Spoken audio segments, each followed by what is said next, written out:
Hi, everybody, and welcome to the RHAP B&B for episode 5 of Survivor 44. My name is Mike Bloom, excited to end a stage of Survivor 44 the way we began it back in viewing the trailer in December with a dude falling off of some rocks. Got a hell of an episode to talk about, unconventional in many ways, but as the name of the game with this podcast. And of course, I am joined by two lovely ladies to break down this 5th episode of the most recent season of Survivor. First, someone who's definitely not a turd, but certainly number 2 when it comes to the batting order of this podcast, the great Liana Boraas. Liana, how are you? I don't know how to feel about that. Overall, though, doing well. Your introduction aside, if I must be the number 2, I'm always the number 1 in my own heart. Or my Ugh. own bladder, as it were. Yeah, I was going to say, I don't get that in your heart. I feel like that's not... We'll talk about a lot of medical stuff today. I Oh, do boy. feel like if you replaced all your blood with pee, I don't think that's medically sound. I think you die pretty quick. How Pretty quick? quickly. Like, very quickly. Like, you think like an immediate, like... Like, if I I wished mean, on a genie to replace my blood with pee, uh-huh. you think I'd be like, 1 second, I'm dead? I don't even want to have this conversation.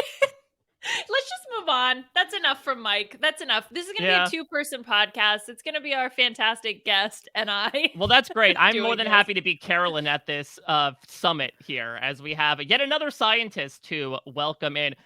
I feel bad because when she appeared on Why Blank Lost, it was for the premiere of Survivor 44, and now she's apparently cursed to appear on one of these RHAP podcasts every time someone is medically evacuated, quote unquote, from the game. But regardless, we are very happy to be here. Even if she's cursed, it is a blessing to have for the first time on the B&B, the great Dr. Amanda Rabinowitz. How you doing? Hello. Well, I'm great. I think I am officially the third turd of this podcast coming in as the guest.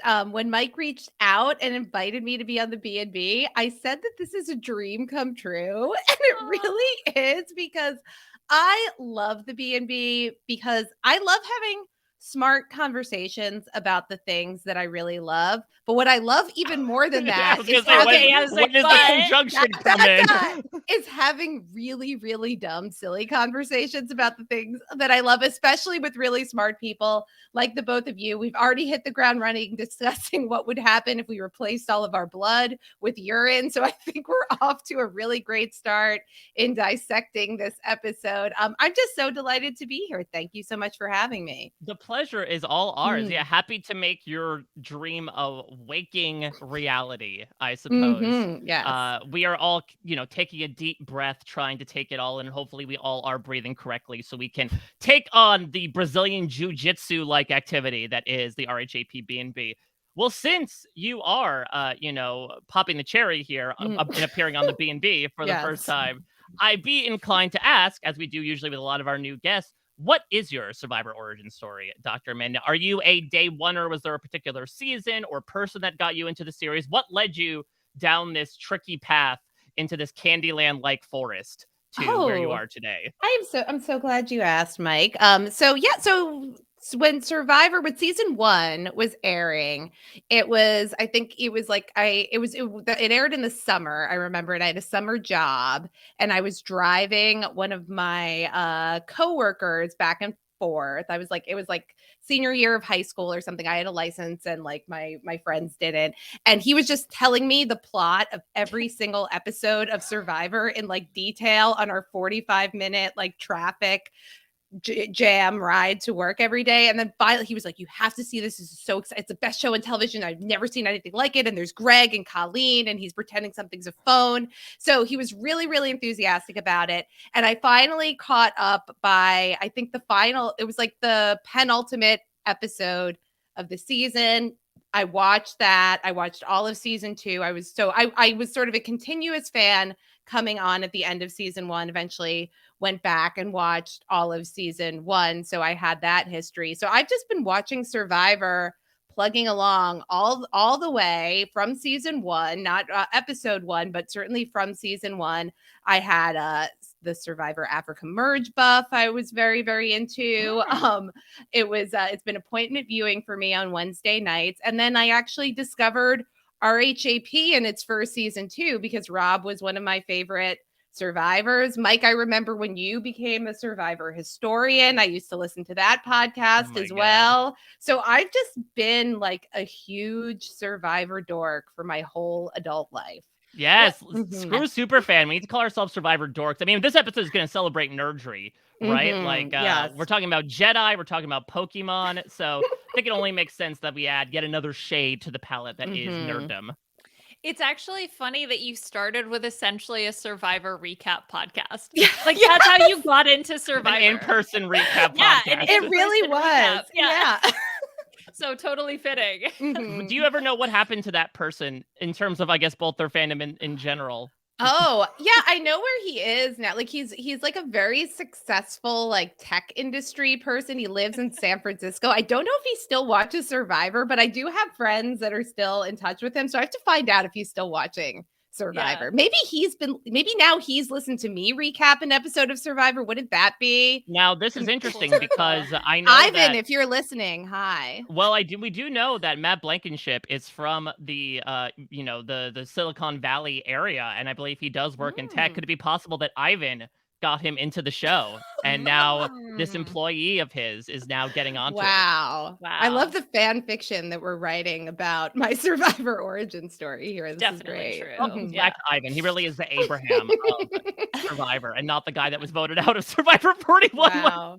a year and a half ago. Well, Amanda, suffice it to say, it's been a very different season than when you were last on a Wrap Yes. Up, right? I think for better and for worse. I think a lot of people have been taking this past week's episode in particular as the former. Some people, including myself, calling this the best episode of the season, feeling like we finally have strayed away from advantages. In fact, 3 have kind of gone dead over the course of one series of events. So it's been a month since you've been, chatting Survivor. How have things Mhm. looked for you in the intervening 4 episodes between last time and now, between these medevacs? Yeah, yeah. The medevac bookends of my my Survivor podcasting 44. Yeah, I'm like I'm trying to reserve judgment on like the direction that Survivor is going because I do appreciate Mm. that the show needs to introduce new things and reinvent itself and stay fresh. But this has really been a wonky season in terms of like the advantages. And you guys have talked about it on this podcast. And like, I don't want to be a negative Nelly or belabor some of these points, but some of these twists feel more like I'm watching production screw with people than I'm watching people play a game and like respond to things in a strategic way. Like when people are put in situations where it feels like there's a lot of luck involved, when we're sort of diluting the importance of votes because people are getting their votes taken away or losing their votes. It feels like it's not exactly the version of Survivor that I fell in love with, the part of it that I love the most. Um, all of that said, I mean, it's still very enjoyable. And this week, I think, was incredible. Like, I loved this episode. I think that the casting has been completely on point. I mean, I cannot quibble with the cast of the last few seasons of the new era, but I do sort of lament that I feel like we've gotten a little bit out of control with some of the advantages and twists to the point where it's not like a fully recognizable as a game. And unfortunately, that's resulted in us seeing a lot of women get booted in over and over again, now going Mhm. back a couple of seasons of the new era. But keeping track of all of the idols and the fake idols and the advantages, it does feel like we're gilding the lily a little bit. Like some of this is fun, too much of it can be difficult to track. But I think that in terms of what we have in store for this season, like I absolutely feel like we could course correct and have a great rest of the season. But this front half has seemed like this pre-merge game has been kind of wonky. Mm. I think I would agree with that as an overall assessment of the 5 episodes that we've seen so far. If we look at this one episode, I mean, there was not, I mean, okay, so I was going to say there was nothing with advantages, right? But we did have a fake idol. Yeah. But But that was I still, it was don't know more if I count character that. moment. And I Yeah, don't really count that exactly. because they made I it. Like agree. if it's something the players did of their own volition, Yes. I Right. don't necessarily count that as production being like, we're throwing Exactly. this in. And it leads to, again, 100%. something hysterical where I think for me, like most of the time, if it produces usually a moment of comedy, but like a good moment of television out of it, I can more so forgive, a choice that production has made. And so that does help. But to, Amanda's point, I think a real polarizing moment was what occurred in the premiere, right? In that RHAP tribal council, where I think some people were invigorated by it. And some people were like, this is terrible. This isn't Survivor. Someone got idled out by like a 2-1 vote with 2 votes being nullified. I think that maybe could be your barometer test as to like, do you feel like what's your limit to how good of a TV product production is creating in balance with how much they are trying to create like a game that actually can stand on its own 2 legs? Right. Which, fine. It's a mess. Fine. Like, I acknowledge that. I acknowledge, does it stand on its own? I don't know. It's definitely not a tripod. Does something with 2 legs stand on its own? No, it doesn't. And it's fine.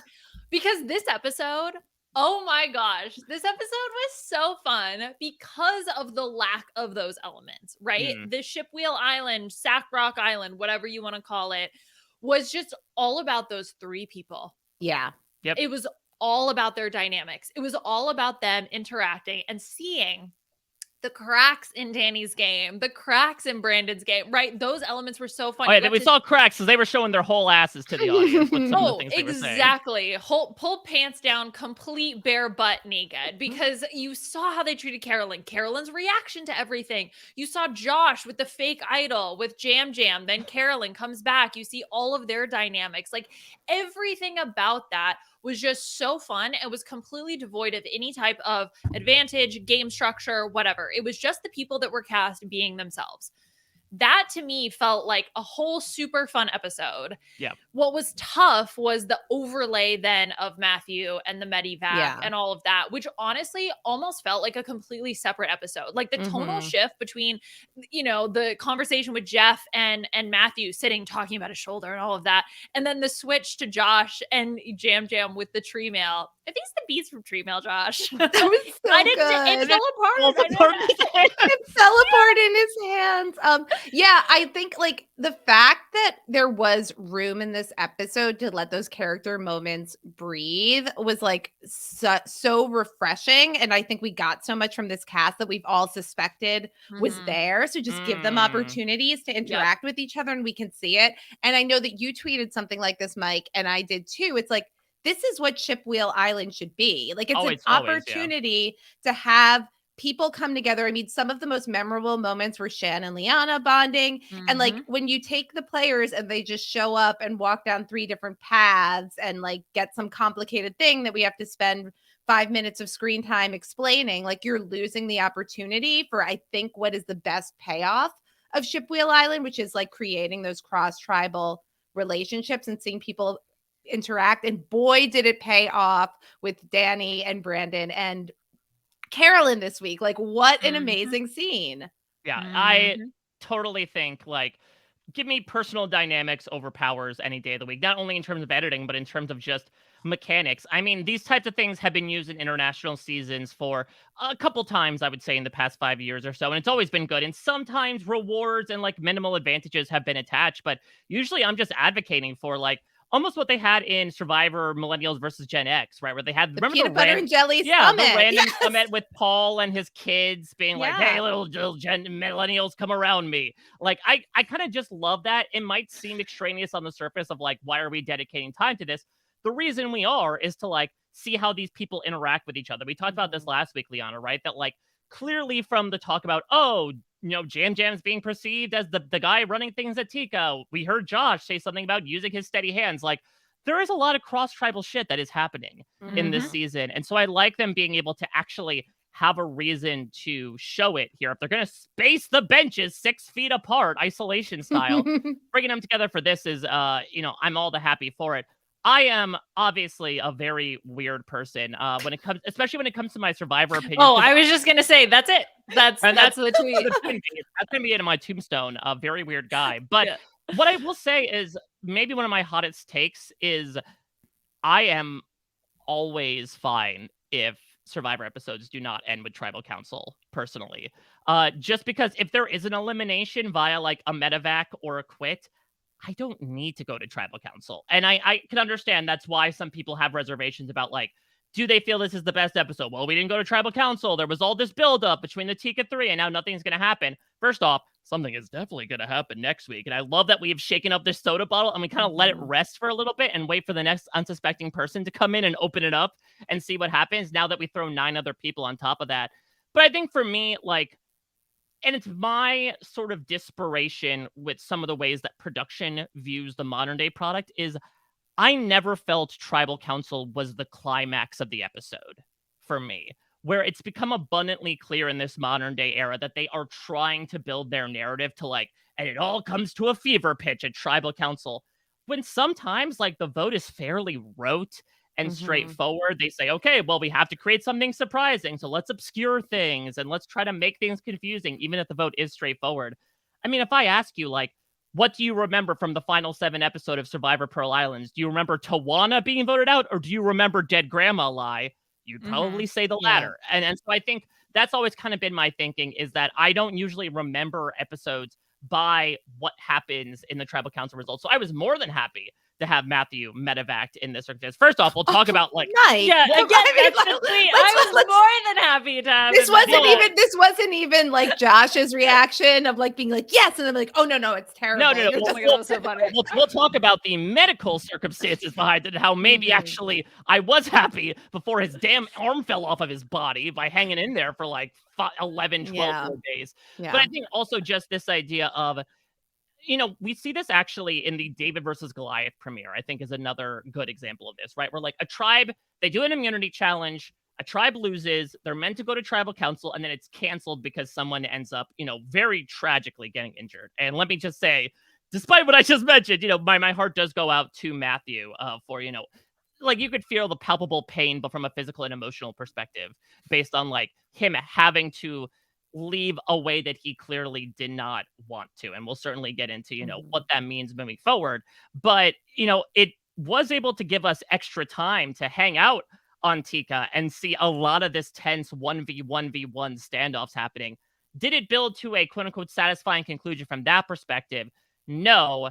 But if I were to get a more unorthodox elimination and get more of that type of camp life stuff, which we were rife with throughout the entire episode, I am all for it, as opposed to like dedicating, you know, the last 8 minutes of the episode to tribal council, and as a result losing 8 minutes from what otherwise was a fantastic episode. And Mike, it's not only the time that we dedicate to actually airing what happens on tribal council, which I think a lot of fans have noted in the last few seasons is like feeling a little bit rote, like it's a lot of these analogies, or you're not really seeing Jeff like elicit a lot of you know, real dynamics of what's going on in the tribe. So you lose that time, and then you also have the edit kind of build this like, you know, this uncertainty in where you have to get like the story of why X person is going, like we might have seen Josh is going home, but we might have also seen, well, actually it looks like it could be Jam this week. And so we end up like with this other, you know, the whole back half of the episode post tribal is like building this suspension so that there's ultimately going to be a surprise. And I feel like because of that, we miss out on really understanding the tribal dynamics. And I think that when you take the time that's spent in the episode on those elements, and also the time explaining twists and going on journeys, like I think a lot of us have felt like going to season, you know, 42, 43, like we don't really understand like what the social dynamics are in the tribes. And it's not until we hear from players afterwards that we can understand, oh, everybody really did have a great relationship with Gabler. Like we just didn't see it on the show.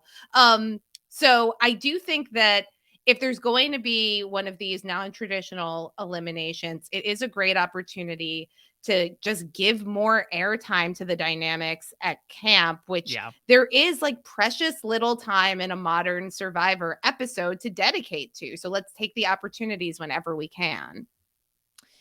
I think in general, yes, I understand what the two of you are saying. I need every episode to end in an elimination. Okay. I have been scarred by Drag Race. I'm sorry. I want people going home. The whole point of this season, or the whole point of a game, is people get eliminated. Yeah, Like, but they every do get once in a eliminated. while. They get medevac. They quit. Yeah, exactly, which is fine. And I they mean, can and end less of way. that happening would be great too. Like less Well, yeah, medical yeah, yeah, yeah, investigations yeah. would be Of course. ideal. Let's not have people getting concussions and getting, Yeah. shoulder injuries that require surgery out there on the island. That would be ideal. I'd love that. I really wanted to see this tribal council. I'm sorry. I really did. I wanted to see whatever Carolyn was going to do. I wanted to see whatever Josh was going to try to pull, the terrible liar that he is. Was he going to try to play the idol? Was he still going to go for it? I really, really, really wanted to see that payoff. And so, yeah, I'm disappointed that they didn't end up going to tribal council. And that's how I feel about this particular episode. And I would have wanted, sure, is there going to be payoff later with the, now the merge or fake merge or whatever it is that we're having happen next week? Sure, yeah, there's going to be payoff. Will Josh eventually get voted out? Yes, of course he will. He's a terrible liar. So, but I wanted that to happen in this episode. So I'm disappointed. I'm still happy though that they ultimately, because they dedicated so much time, we got a really fantastic build up. But I think the tribal council can be short. I think walk in there, Josh tries to lie. They call him out on his BS. They go and vote. He's gone 5 minutes max, the whole thing. That's fine with me. Yeah, it's just interesting because, Amanda, you cover Succession over on Post Show Recaps, and I feel like some complaints that sometimes are levied towards the show is like, well, nothing happened in that episode. And I actually did see some similar complaints levied towards this past episode of like, well, they didn't vote somebody out, so ergo nothing happened. And again, to like Liana's point, I don't want to necessarily rain on anybody's parade that like does feel like the episode isn't satisfying from their perspective if it ends in an elimination. Again, I'm weird, but I do feel like that is obfuscating what I thought was a really good episode overall, even outside of like the comedy of errors that was everything revolving around Carolyn. You have like Jamie drinking the Josh juice of just walking around the tribe being like, I know everything. Boop, boop, boop, la di da. Hey, your boyfriend sucks, Franny, by the way. Like, that was fantastic. I honestly do feel like, and I would actually love to poll the two of you as to like, how much do you think you know everybody to a certain extent? I would, and maybe this is me, viewing it from a bit of a biased perspective because I interviewed these people and knew about them copiously before the season. Because I honestly feel like besides Franny, besides Heidi, I know at least something about everybody out there. 11 out of 12 ain't bad, I would say. Yeah, I think I agree that like we are getting moments. I think with each of the players, like and like not to be like good old days about it. If you go to old school Survivor, like there's definitely seasons where before the merge you don't know a quarter of the cast. So like I'm gonna say I think that Survivor is probably better at serving the individual stories of the cast. The thing that I think if anything, if it's lacking, is like serving the like the social 100%. dynamics between those Exactly. people. So like I know fun things about Danny, but I don't really know like how he's getting along with everybody on his tribe, like, so like, we know a lot about Jam and Carolyn, and that's wonderful. That's been like a pure delight to see. But like I do think that we are getting good character moments though, like a pretty good equitable service across this cast. Yeah, that's a really good way to put it. Is like, I'm not here coming in like ringing the bell for modern Survivor editing because I still think we're not doing the best job at highlighting the most important dynamics. For instance, Matthew coming through his exit press and being like how close he was with Kane and that he had this big plan that it was going to be him and Kane and Carson that were going to swing the power over on Ratu if they had gone back to Tribal Council. Didn't see an ounce of that. And I'm not saying that things are perfect and we need to see those dynamics more than anything. But I feel like when it comes to actually knowing things about the people themselves, there is that very pertinent element missing that you're saying. But like, I don't feel like I don't not know these people in general. And a problem of the modern day era, right, is that we know about them as people and specifically what they are outside of the game more so than what we know about them on the island. They've done a better job this season slightly, even though we got some more, quote unquote, sob stories with the file photos going into this week. But I feel like while that very important element has been left out, I still do feel like looking at this cast, And I'll push my own line bit back. I'd say Heidi and Lauren to a certain extent, because I feel like Liana Lauren just like disappeared ever since she did the super gutsy thing in the premiere and banked her vote. I actually think in this season we've had so much more of the people, and we've had so much more of even the interactions, because I think I can predict Soka. I think I can predict Tika. Ratu is the one tribe, which Lauren included in that I feel like I have a less of a sense of. The only thing I really know about them is that there seems to be some sort of underlying conflict, and Carson is sort of at the center of that, like as a tool between sort of maybe the rest of the tribe and Kane. Like, that's the sense that I get, is that Kane is on the outs. That's what I would predict. I feel like I don't really necessarily know those dynamics all that well. Because he doesn't want to talk about food. He just wants to talk about the Jedi. I know. Kane is quickly we didn't get to hear. We didn't get to hear his favorite Pokemon. Maybe like that's what ingratiated him with starter Pokemon. I needed to know. He's quickly becoming one of my favorite. I want to call. This is gonna sound mean, but like background characters, right? Because I feel like if you're gonna talk about main characters on the show, it's Carolyn, it's Jam Jam, it's Carson, it's Danny, right? Those are our main characters, and then we sort of have the other supporting cast, and I feel like Kane nicely falls under that. And he's also someone who's so fun to watch in the background, which we are gonna get into in our game today. Oh, some Kane moments, some of my favorite Kane moments, and the fact I thought he was going to be gone so much sooner, so I'm really happy that he stuck around. Listen, well, Leon, it's no wonder that he sticks to the background. Who does he say he moves like? Like Jagger. That's what he said, right? Yes, he said, "I'm a huge Maroon 5 guy." Let me quote its hit song from about 12 years ago, "Moves Like Jagger." When he was, favorite song when he was 10 years old. Really was. Nailed it.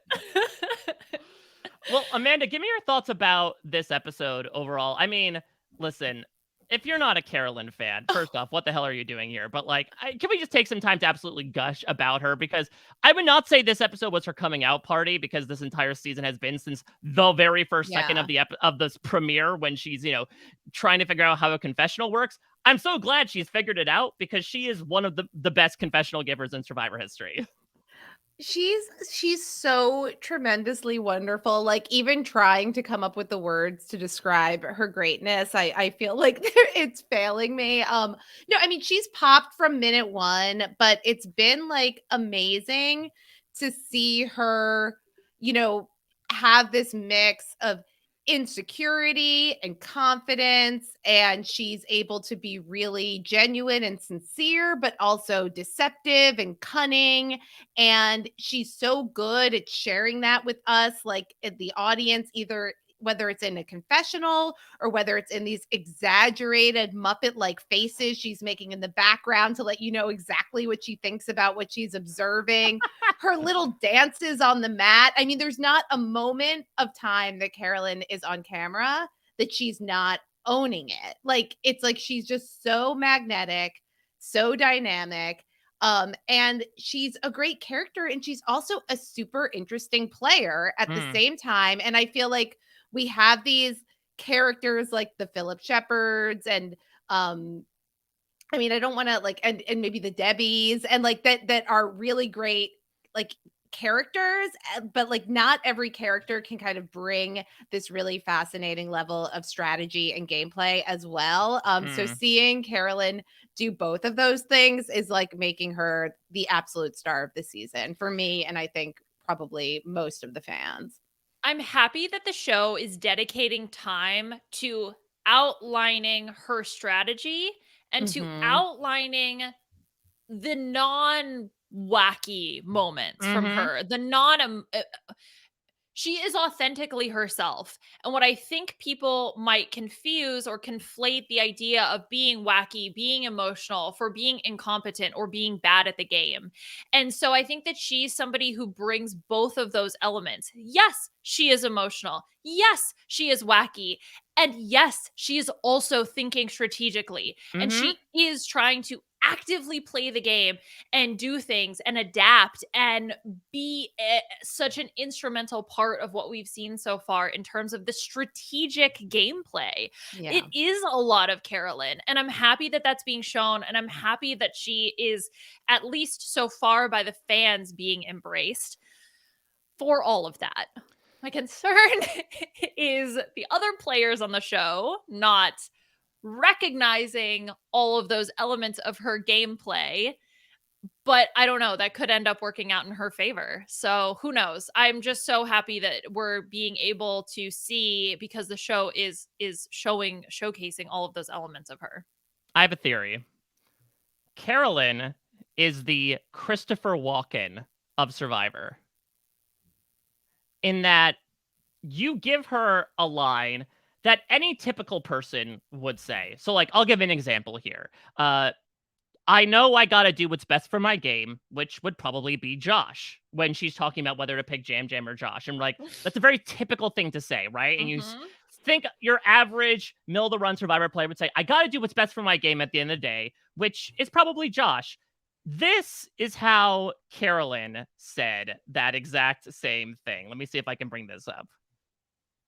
So I gotta do what's best for my game, which would probably be Josh. Ah! So she just takes a line and she elevates it off the page, in my opinion. So she is the Christopher Walken, in my opinion, where she'll like take a look at a line. She's like, let me add a pause right in here to make it seem weird, but the content's still the same, but you remember the delivery.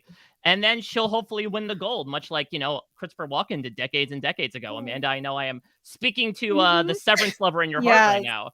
Yeah, I think that you were just looking for an excuse to do your Christopher Walken impression, and I support it. As I do on a daily basis. Yes, you caught me. Carolyn is like squeezing every ounce of juice from every part of this experience. Like, she's so engrossed in it. She's like just like you said, you're taking that moment of consideration and just like really living in the emotional roller coaster of, do I vote for Josh or do I not vote for Josh? And she's bringing the audience in along with it. Like, I love it. I love the drama that she's bringing to it, her like natural theatricality, and it feels so genuine and not put on. Like, it's like we've seen these other players really chew the scenery in confessionals in ways that like seem a little bit more rehearsed. But for Carolyn, it's like you just feel like you're with an old friend, or I mean, it's just like and it's interesting because I know in the preseason there were a number of people who were flagging her as a winner pick, and I feel like the reaction was really polarizing because some people were like, yeah, like maybe Carolyn could be the type of player in the new era who has this authenticity that she can use to connect with the other players and really connect with people and make those bonds that take her to the end. And then the other half of the fandom was like, are you kidding me? Are you seeing what I'm seeing? This is like one of these like, oh, this is, you know, Goofy and Cher's love child. This is going to be somebody who flames out. Like, and so it's really, really neat to see her sort of like, I see the potential that people were talking about that they had now, like they clocked in the preseason. So I feel like she's really living up to that.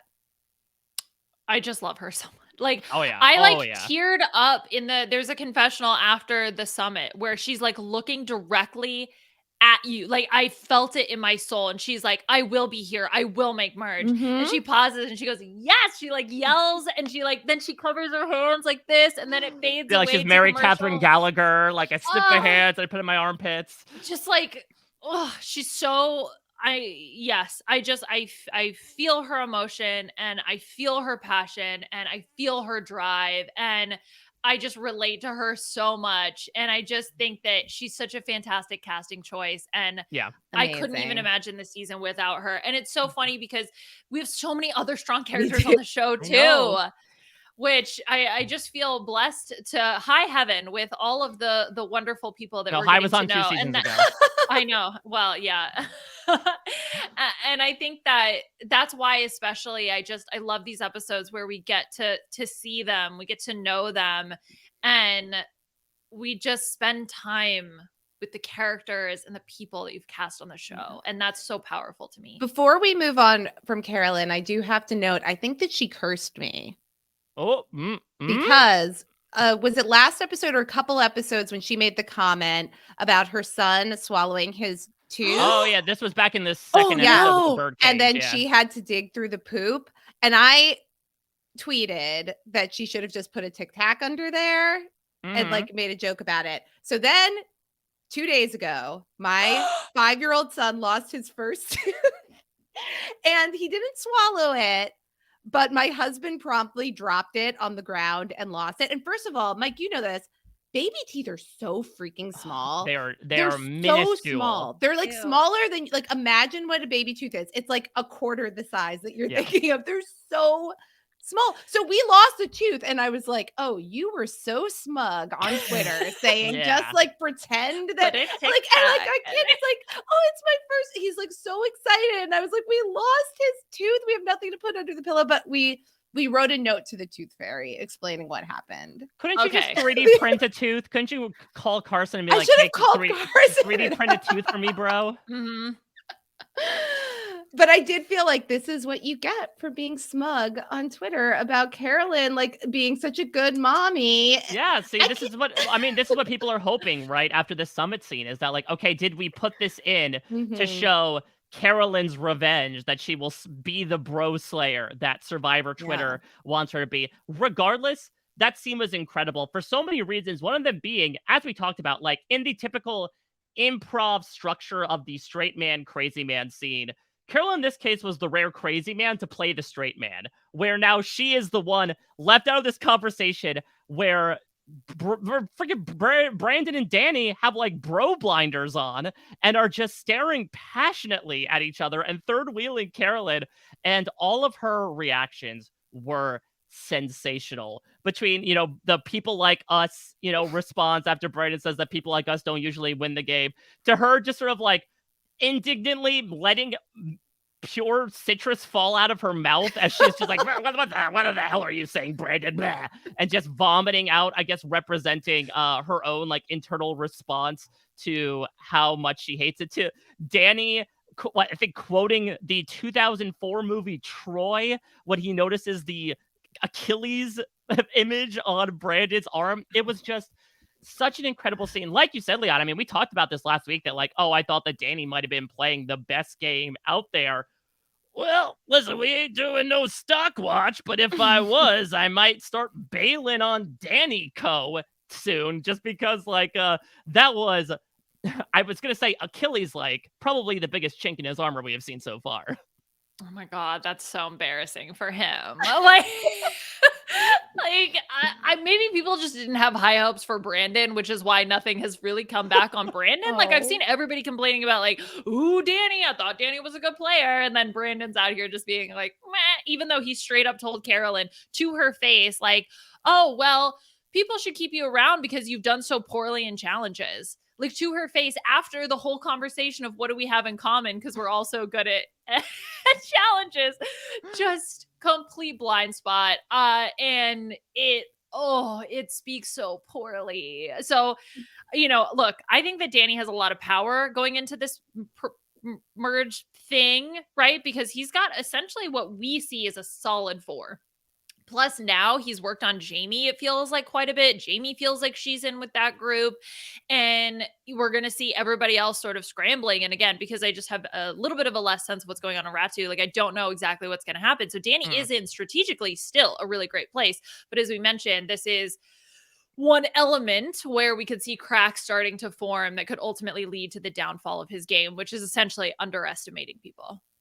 Yeah. And I think that he's also given Carolyn some ammunition to use at the merge now. Like, he might have brought in Jamie, he might have brought in these other people, but Carolyn can go back and say, look, he's working on a bro thing. Like, he straight up said that to my face. And so you and I, like, we're going to do a lot better together than you're going to ultimately do with him.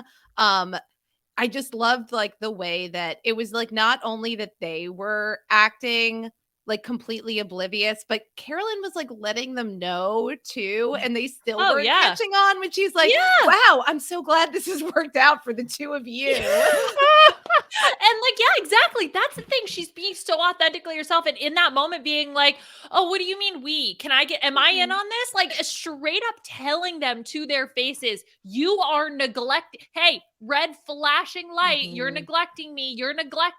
And just right over their heads. Yeah, and be like, "Oh, you have tattoos," and it's like Carolyn's there with Full like sleeve? With an entire sleeve, the most prominent tattoos. like bonding over the fact that they have tattoos while ignoring Carolyn entirely. Oh, Yeah, like incredible. 18% of her is tattoo at this point, and they're just completely putting it in their blind spot. It is just incredible. And what I love about it is, yeah, I agree to a certain extent, Liana, that like maybe we were robbed of, honestly, Josh probably going here in part due to something that was out of his control, of Danny being like, I guess we could bring in Josh. And like, Josh could have gotten voted out because Danny said this thing of which Josh had no involvement with and no say whatsoever of he could possibly be involved in this, amassing of meat that is going to occur at Mergatory. Oh my gosh. It it is interesting to think that like if Danny and Brandon hadn't have done that, what would have happened, right? Because we very much get almost immediately the consequences of those actions where Carolyn comes back to Tika and is the second Josh turns around. Yeah, you and me, us, we're good. We're totally fine. We're fine. I had no idea what she was doing. I'm glad Jam Jam speaks Carolyn because I was just like, 2 words, movie. You and me, we're doing this. Oh, and then you have the whole falling apart of Josh's idol too, which is just hilarious in and of itself. Yeah, I love that. I love it. Like Jam Jam spending a good part of that afternoon, right, scared because Josh is like, I have another idol. I won't show you it, but here's the note. And then first Carolyn saying like, dude, you showed me the same receipt 2 days ago. Yeah. Like, how stupid do you think I am? And then his lie quite literally falling apart with Jam Jam being like, Josh, are these the bees from Tree Mill? And then him just straight out laughing. But like contrast that to the last scene they had where like he seemed to be genuinely scared of the fact that Josh had an idol. And I just loved how things just completely descended into chaos. But like They Josh disintegrated like so many beads in Jam Jam's hands. But Josh misplayed this so poorly. Like if you are going to lie about having an idol, believe you have an idol. What would a person who has an idol do? I would not worry about not using that idol, right? Because he does this thing where he's like, well, I'd rather like not use it. First telltale sign that you're lying. Like if you have an idol and you know that these two, you let them fight over it and then you don't use it, right? Like, but you have to make them believe you are absolutely going to use it. You have to let them just fight it out and be so terrified that they're going to be the ones voted out that they don't have time to think for a second that you're lying. Josh misplays this so poorly, in my opinion. Just go for it. Just be stoic. Be like, yep, I have an idol. I'm playing it. So what's your pitch to me? Like, don't even entertain for a second that you don't believe Jam Jam, because that's what happened here. He was like, are you sure we're working together? Are you sure that we're going to be okay? No. None of that. Just be like, I'm fine. I'm totally fine. You should be the one that's worried. Put them in the desperate position where they have to feel like they're playing from behind and have to scramble for your approval. That's the position you want to be in. Yeah, I think you're totally right, Liana. The best way, like, and Rob did his whole burning questions on what to do with a fake idol. And I think he came to the conclusion that the best fake idol was The Rock in Rupert's cargo shorts. But it's like, I think if you can execute the higher degree of difficulty move, which is not saying that you have an idol, but acting as though you have an idol, like just acting like you're safe. And making these little comments like, well, I know, like, I think I'm going to be okay. I think I'm going to make it through the night. Then he might have been able to bypass this having to do the show and tell with Carolyn and Jam Jam, which like ultimately completely erased any doubt. Like at least if there was the uncertainty that maybe he has an idol, like, and they're not like, even if they're 70% sure he doesn't, but 30% think he does, like that's enough paranoia for one person to maybe jump ship. And that was where he really, really needed to put his cards like in that that was like I think what would ultimately have been the most successful way for him to play it. Like I think that that's harder and you have to have more confidence as a player, but Josh really fumbled this. Yeah, well, it's a hard move for sure. Yeah. But I also think this is very little room to maneuver whatsoever. There's three people that are left. It's really tough to do. It's only happened a handful of times in Survivor history, so there's also like not a lot to go off of either. But I think also Josh is, if she's able to bring that like braggadociousness in, carry some of that swagger you did when you thought you were the leader of Ahsoka, right? Of like, look at all these allies I've got. Bring that back. Bring that Josh back. But I think it needed to be the pitch to Jam Jam in particular because, what Jam Jam, if he hears that Josh has an idol, the first thing he'll think of is why the bitch face, right? The fact that Josh was so angry at him for voting against him. And that makes Jam Jam panic and say, oh my God, who is he going to vote for now? Probably the guy that voted for him the last time. So let's work on something. That would be the pitch perfect way to get him back in his corner. For what it's worth, again, we don't know. There's a lot of what ifs, and I'm sure, this will be a leading question, at least from my perspective, with a lot of these players from this Tika tribe is like, what do we think would have happened? I think Josh would have gone. I know that Jam Jam was frightened, but I think all of that promptly went out the window the moment the beads did. And I think he's like, okay, I'm going to stick with Carolyn here, especially if she imparts on him a bit of like what Brandon and Danny were doing of like, okay, if he's going to turn on me already because he knows that I voted for him, like, let's just cut that loose. If we're already declaring war, let me execute this POW right now rather than let him already get back to the other side in a manner of speaking. Mike, I don't know what you're saying about it being like little room to maneuver in a 3-person tribal council because they can always vote out a coconut palm tree. Yes, exactly. I do like that idea. Do you think they could go all pagong, much like I even talked to you about back in the day, Amanda, and just be like, we choose to vote out the coconut. I'm so sorry.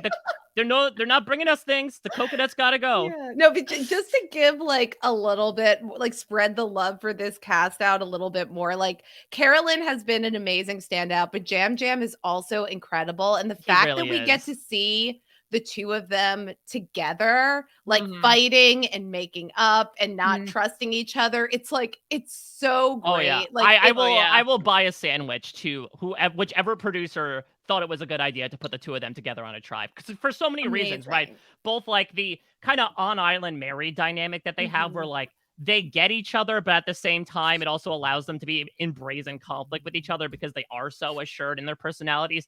But also like, Jam Jam is a reason why Carolyn is still on our screens. I mean, that's as much as what Sarah told me, right? Is like, because of the no vote situation at that first Tika Tribal Council, she was counting on Jam Jam and Carson to flip. If Jam Jam doesn't, then I think that leads to Carson not flipping and leads to Helen going out instead of Carolyn. And so I do think it helped Carolyn a lot to have someone on there like Jam Jam who, for lack of a better term, was willing to give her a chance, I think, who wasn't out to just discount her from the beginning because of that kooky out there personality. And then it works so well with their chemistry too, because of the fact that you would think they'd be thick as thieves, but sort of like thieves working together in a robbery, they're not exactly seeing eye to eye in every single situation. They're such a fun pair. I'm kind of excited for Carson to join them again, the child of the two of them, to see what those dynamics are going to be like again. So they've been such a joy, and I'm so thankful they're both here. I'm so excited for Carson to bring Kane over, and Kane's like, great, we can talk about the Jedi, and Jam Jam goes, oh, it's pronounced Jedi. I also want to say that even though I think like Josh was sort of not really a big part of the show for the first couple of episodes, I did think he was really funny here in this dynamic, and them all like sort of being like bitchy and angry at each other and like, just like, I'm fine, but how, like, it's like the kind of passive aggressive, like, well, what are you mad about? Like, nothing. What are you mad about? Josh is actually very interesting. Like, and even him messing up is so funny. Like, I'm really enjoying Josh. I think my favorite overall moment, definitely my favorite Josh moment, one of maybe my favorite moments of this episode, is when the moment that Jeff says that you're not going to tribal council and that Matthew's been pulled, and Josh is like, but I'm so sorry he went home. Like, clapping to the switch was, oh my gosh, it sent me. It was very entertaining. And then that followed up with, again, an incredible way to end the episode. Josh being like, Carolyn, why are you unhappy? Like, this is perfect. She goes, well, I was going to vote you off. Yeah. It's so good. I almost kind of want to watch just the three of them continue in the game. Just keep them there. I wanted that to be the final three. I just want the final tribal council to be the three of them just arguing with each other the entire time. It's so funny. I love it. I think that though this is like something to Carolyn's brilliance as a player. Like the fact that she's so straightforward is like, I was gonna vote you off, Josh. It's like you're not gonna catch Carolyn in a lie, even though she is lying to Jam Jam about having an idol. But it's like Mhm. she seems so straightforward that nobody's going to question her. And like she could go back to Josh later and being like, well, now I want to work with you. And he might believe her because in the past, like when she didn't want to work with him, she just flat out told him. So I feel like she has this you see is what you get quality that 100%. people are going to underestimate that she actually can be deceptive. Yeah, I think people think she's Yeah. incapable of duplicity. I think it's Yes. because she is very straightforward and authentic, not only in her personality, but from what we've seen so far of her strategy. Like, I don't think I've gotten a lot of like, well, Carolyn told me this one thing and it's not this thing. Part of that is due to circumstance, right? That she was the other vote in that Helen vote. So it wasn't like she could necessarily lie to people about what she was doing. She's like, well, I'm voting Helen because otherwise I'm gone. You know, I guess her lying to Jam Jam and Sarah was the closest thing. Jam Jam himself is going to say like, oh, I'm surprised that Carolyn was actually able to pull this off. Mhm. But yeah, to your point, like the evidence that Josh has is Carolyn said she would work with me and she worked with me. So I guess I'm Mhm. inclined to believe what she says. So therefore, I would not have done well in this circumstance, considering she just told me to my face as we hugged relievedly that none of us was going, that she would have voted me out at tribal council tonight. And also with the idol, right? Josh says this. I'm glad I trusted my gut, and I'm glad I trusted Carolyn because Mhm. I played the idol to save myself. So she has that in her corner, and I'm hoping that that ends up working to her advantage, and then she can kind of come in and be like, "No, I was actually duplicitous. I lied about finding the birdcage idol. I hid the red sticks. Sarah found the fake. Red Like all of these sticks. things. Oh my God. So fun." So good. Well, let's talk about the person who was fortunately and unfortunately able to Mhm. spare Mhm. the likes of Josh, Carolyn, and Jam Jam from yet another tribal council. Let us send off Matthew here because it was a big character who went off pretty unceremoniously, considering how much he put into the game physically, strategically, etc. Let's send him off in a style here. Before we get into the predictions, I would just love to sort of go around the horn here and talk about our opinions on him. And I would say, especially in wake of some revealing information that I know I and some other interviewers received from the status of Matthew's shoulder from what we didn't see on screen and how that affected his departure, I think I'll call this. Call this what you want to. Jeff said, oh, he decided to remove himself from the game, but Matthew seemed to put it like Dr. Will was going to remove him, and he said, no, let me go out on my own terms. So that's a little muddled. I am glad I'm on the podcast with two doctors today to certainly have at least somewhat of a more scientific official opinion than myself. But Liana, what did you think about Matthew and also hearing back on some of the stuff he was talking about this past week? Okay, well, I haven't seen his chart, so I can't speak to his condition. I haven't seen the imaging and all of that fun stuff. I'm not a radiologist, but I think people have talked about Matt being like, oh my gosh, this really fun character, like doing so much strategically. We have the fake idol with Jamie. We have him, bringing in Carson and like what would have happened there and sort of all of those strategic elements. For me, like and this is totally my own like blind spot is that I kept waiting for something to happen with his shoulder. So for me, like, because I saw it was like, okay, he got injured. And I know Mike, like this was also, he got, because of the injury in episode 2, 3. 3. It was the one where they were, particularly sand. the stage where they were digging under the sand for the Yes. log, and he goes, "Oh, my shoulder."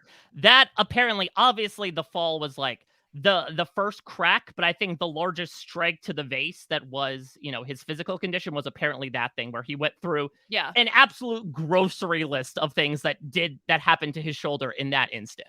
Yeah, right. Of like what he tore and what he broke. And like there were definitely a lot more damages that occurred. But like narratively speaking, at first I thought like, oh, he's just falling off the rock. Like they keep showing it. He's not going to get medevaced for that. And then we kept being like, oh, he's injured. Okay, he hurt his shoulder. He's running with the sling. And I was like, what is the story? Because at the end of the day, Survivor is telling us a story. And I felt like there's some end that's going to happen with this.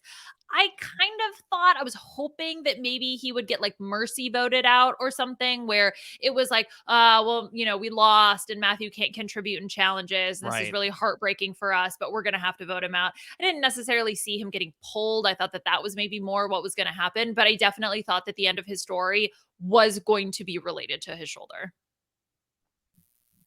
Yeah. What did you think, Amanda, of Matthew? Did you have a similar prognostication for the end of his game? Well, I mean, if we take the edit out of the equation, I want to say, like, I thought that Matthew was one of the winner contenders in terms of the game he was playing. And like, obviously he has been building these challenges in his backyard. I thought he was making great relationships. I thought he was a really dynamic, fun character. So this is definitely not the way that I wanted to see him eliminated from the game. And I mean, I have complicated feelings about this because, well, I think, well, from my perspective, I don't find it entertaining to watch people injure themselves. Like, I don't watch football. Let's say, as someone who, studies in concussion protocol. So, I mean, I am a clinical neuropsychologist. I do have expertise in concussion. I spoke about that when I joined David Bloomberg to talk about Bruce's exit. I don't have any expertise in shoulders, but like we saw Matthew like have this really nasty fall, and it kind of like sucks. I'm sure he feels like such a doofus about this. It was like doing something that he did not need to do as part of the game. It wasn't in a challenge. He was just like enjoying the experience. And there's been a lot of talk about like, should players be allowed to climb big gnarly rocks like for no good reason? I think it's probably a hard line for producers to reinforce player safety back in camp, but like, I think like maybe getting should there be a lifeguard that they hire? Should they like put Ashley Nolan back in the game from Triple H and be like, don't go on that rock? I mean, like, as a parent, like, I'm constantly being like, well, that's too high. Don't jump on. And it's like, I know that these are like grown adults who are like they're making their own choices, right? They're taking risks that they want to take because they're having this experience. It's just like, I think if producers can say I hope now we know that rock is like a dangerous rock and we don't get to season 45 and we have like somebody doing like, backflips off of it, because it's just like not worth it. It's not worth a drone shot of somebody on the glorious rock. Should we call it Matthew Rock from now on? Do you think it's earned that title? I think so. I think let's give him that. I don't know. Is that kind of mean? Is it like, haha, remember the place you injured your shoulder? Yeah, we named it after you. Maybe we can ask him how he would like it to be commemorated. But I think like so he dislocated his shoulder and he could have stayed. Like, it sounds like the medical decision immediately was that he could have stayed in the game. And I'm sure that that's true, but I find it hard to believe like that he could have stayed in the game and also like carried heavy things over his head and dug in the sand. It's like there's a very high risk, like while you're healing, of doing the kind of strenuous things that are involved in challenges that like it seems like if he was going to do a scout, Lee, right, and stay in the game and like barely participate in challenges, then he probably could have done so safely. But they told him not to. Yeah, well, we heard that multiple times, right? And we've seen past precedents for this. Look no further than a year ago, someone who actually was the final pre-merge boot, much like Matthew from Survivor 42, Daniel Strunk, dislocates his shoulder on the very first day. He participates in that first immunity challenge, but sits out every other challenge for the rest of the time that he's in the game because he's like, yeah, don't want to aggravate this further. And I think it is this sort of like, live by the sword, die by the sword. Yeah. Ironic enough that there is a sword as immunity idol thing, right? For Matthew of like, well, listen, I'm going to leave everything in the game. Like, I wasn't not going to do that snake puzzle because I have it. I wasn't not going to do this challenge because, I want to participate in or because I know I'm a big asset for my tribe. I think the ironic part of it is even outside of like the injury he literally gets in a challenge, it was actually, he was trying to do this to prove that he wasn't a weak link so that he wouldn't get voted out.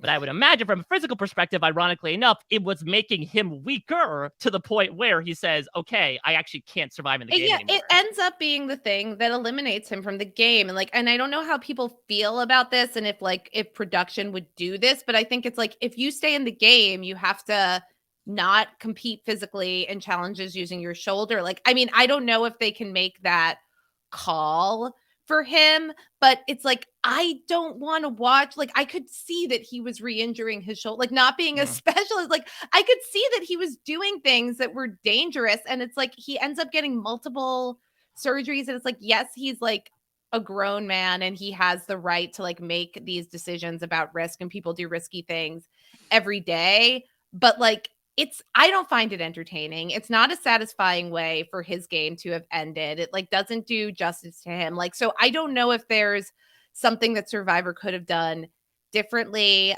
in terms of, helping. Like, I just don't like seeing players put in a position where they're making a choice and like the decision is stay in the game and jeopardize your long-term health or quit. Like, I just don't like people being put in that position because I think it's so emotional. They've invested so much in being there. It's such a tough call to make. Like, I would love to see somebody like a medical decision like come in and be the ultimate say in that and not putting it on the players, because then like I think that you're just going to end up seeing more of these situations. Like, I think that with Bruce, we could have pushed that decision earlier, and it seems like he's doing much better now. But like, it just, for me, it's not entertaining. And I know people will say, well, Tyson dislocated his shoulder or this person dislocated his shoulder. And maybe there are times where a dislocated shoulder isn't going to end up with like this litany of additional injuries and needed treatments. But in this case, like, it just seemed clear that Matthew was doing things that were exacerbating the injury. And it's not the way that I enjoy my Survivor. But Amanda, isn't it awesome that people get injured while playing the game? Jeff Probst seems to make that the case.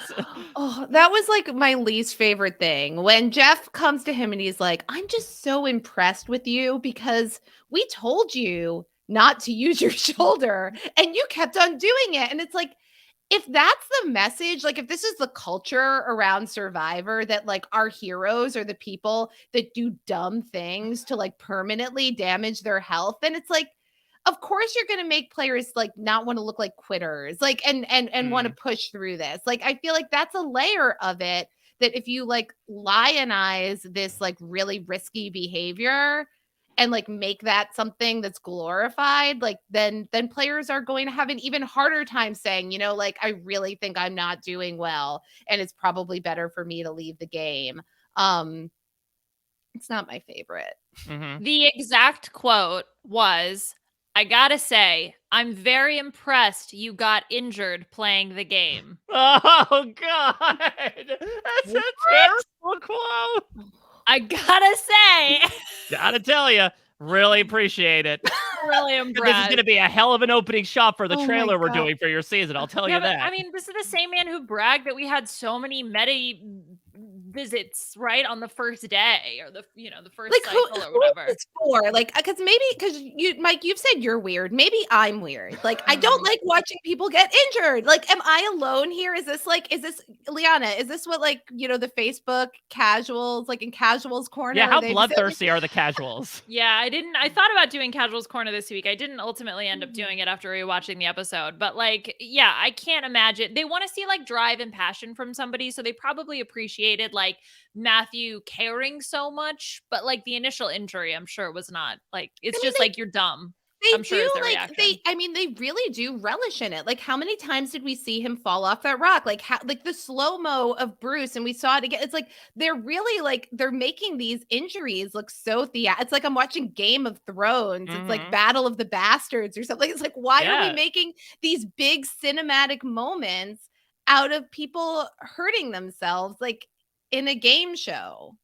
Wow, so is Matthew like the Bran Stark? No, I guess that would be Bruce, right? And that like he gets pushed out in the first episode. Matthew's like the Ned Stark. Oh, it's Bruce. So you're saying, can I spoil Game of Thrones? We're gonna get at the end. We're gonna have Bruce be the winner of the whole season. Yeah, Bruce is gonna come back like. I was the three-eyed raven this When entire Jeff time. invited him back, he meant to this very season. He has a Oh my ticket God. right to the final tribal council. That's going to make it even spicier when it's Josh, Carolyn, and Jam Jam in the final tribal council, and then Bruce comes in as a fourth member. I mean, look, I'm sure Jeff loved when Chris Underwood came back and won. So this is just that on steroids. Yeah, it sucks because like this is all to obfuscate the fact that like it was so much fun getting to watch him play, and I adored getting to talk with him and hear all of his like wild ideas, right? Like he explained to me the entire reasoning as to why he didn't play his shot in the dark, that he did indeed purposely hide the fake idol for Jamie to find because him and Jamie were getting along personally but weren't having any strategic talks, and so he thought if we find the idol together, then that means that she kind of is bonded to me because we've experienced this thing together. He had this big plan of like, okay, there's 5 of us, but Lauren has an extra vote, so I'm going to force a 3-3 tie at worst by getting Kane and one other person, either Jamie or Carson, on my side. For a guy that came in there saying that his plan was to have no plan, like, this dude was really doing a fantastic job thinking on his feet. It's just unfortunate that it came down to his feet slipping out from under him and him tumbling on to the rocks when he actually was, he revealed to me, looking for an idol, which is maybe the biggest lesson of it all, right? Like, yes, people look for things that stick out, but primarily on the land. On right? the ground. It's Stick- on the I'll tell you, ground, none of man. these, It's on the man. ground. Do not go to any rocks. Stick to the jungles and the lakes that you're used to. Oh, so like, yeah, no idols above like 10 feet off the ground. Like, I mean, can we just like have some general agreements? I mean, I know that I know Angelina's idol was 100 feet. Exactly. Up in the ground. She I had know a that ladder. Co-Wrong, they had the idol in the tree, but they're going to put it up in a tree, if anything, right? That, like, if you fall, there'll be at least, like, some form of canopy to support you. I think they say that Survivor's a dangerous game, but they're not going to put an idol in, like, the middle of a pit of knives or anything like that. I don't know. It's a new era, Mike. Exactly. No ideas. Shush. But we talked about First this, we had the Liana, bird right? cage, and now we're going to have the knife cage. Yes. Well, no, we talked about this a few episodes ago, right? About the whole rattlesnake idea of like maybe they should put a snake in it just to show how Oh, dangerous it is, yeah. what you should risk to get your idols in the game. Monster. Dangerous I love fun. it. Yeah. Oh boy. So, like Amanda said, Hmm. Matthew was somebody that a lot of people banked on pre-season, considering how prominently he was showed, a lot of that outdoorsy experience that he had. Liana, were you in a similar vein as these people? How did you think Matthew would do pre-season? Okay. I just want to give for a second my mindset when I wrote this. Oh, this okay? is good. This was a preseason prediction, so before the season happened, and what Liana saw with her eyeballs was them showing him falling off the rock over and over and over again. So my thought was, he's going to be fine. They're using it so much in the promos. They would never rub it in by using it so much. Okay, so I thought I was being funny when I wrote this. Pre-jury for Matthew, because Matthew's survivor journey sadly ends in a medical evacuation, surprisingly not from falling from the giant sharp rock they kept showing in the promos, but from cutting his hand and getting an infection. Oh! He has a very sad montage of him leaving where everyone is crying and being sad. His departure weakens the Ratu tribe, sending them to several pre-merge tribals. Sia will give him $1,000. That's Wow. like chump change for Sia. That's I almost know. an insult. Sia farts and $1,000 come out of her butt. Yeah. His ally was the medical team, and his enemy was rocks. And I thought I was being funny, and I thought it was never going to happen. And now I feel horrible. I like read it, and I was like, "Oh my god, I have to read this on a podcast." I feel Wow. so bad. Matthew is to Amanda as you are to Carolyn in terms of cursing things. Ooh, sorry. Well, listen, I think this is going to be an easy one for you because I'm going to fall promptly on my face here. I had MGM making the finale here. I said that his excitement to be outdoors will lead to him making the much anticipated rock climb in the premiere episode. He'll cut himself up a good amount and not need to be medevaced, but will sit out pre-merge challenges when he can, a la Rupert in Heroes vs. Villains. Matthew spends the pre-merge making himself Ratu's most valuable asset with his knowledge of nature and being a provider. but he won't rest on his laurels or Hawaiian sling, using his numerous nature walks to hunt for and eventually find an advantage. At the merge, Matthew makes an immediate connection with Jam Jam over their similar backgrounds, parentheses, gay, beard, hair care. He'll serve as a loyal number for him while he cuts a swath through the post-merge. Matthew makes it to the Final Four, where he's pitted against Jam Jam in fire making as a natural shoe-in, but the injuries from falling on the rocks prove to be his undoing, as he stunningly loses when he fails to get a handle on the flint. It's the ultimate form of, as his family would say, shenanigans. And I also said the good news is that he goes out with 4, which is not one of his detested odd numbers. I had forgotten that in his bio, one of his many pet peeves was odd numbers. Which he does go out, unfortunately, at a bad one here at unlucky number 13. His closest ally was Jam Jam. I also said his enemy was the Rocks. And his randomly generated phrase is, he's in a boy band, which doesn't make much sense for a snake. Huh. I could see him in a boy band. He's got the hair for it. He really does. It's got like the Zayn Malik look. Or you both nailed it with his enemy being the Rocks. I have to say that was on point. Yes. Yeah, this is not a particularly tough one because Liana. So you missed. It wasn't an infection. It was a re-aggravation of the shoulder injury. The other thing that I can quibble with here is that there wasn't a lot of sadness when he left. There was Josh cheering. Exactly. There was clapping. One tri-member will clap and then become sad. And Carolyn was sad, but not because he left, because she didn't get to vote out Josh. Wasn't exactly the emotional departure that you had predicted. That was like the ultimate monkey's paw, right? Like, you will be medevaced, but it'll be an emotional reaction. Just not sure what emotions that will be. I'm sure that over at RHAP 2 people were very emotional. But this one goes to Liana. It's sort of it's an unfortunate way to nail a prediction so closely when it's this morbid, but you did it, girl. You did it.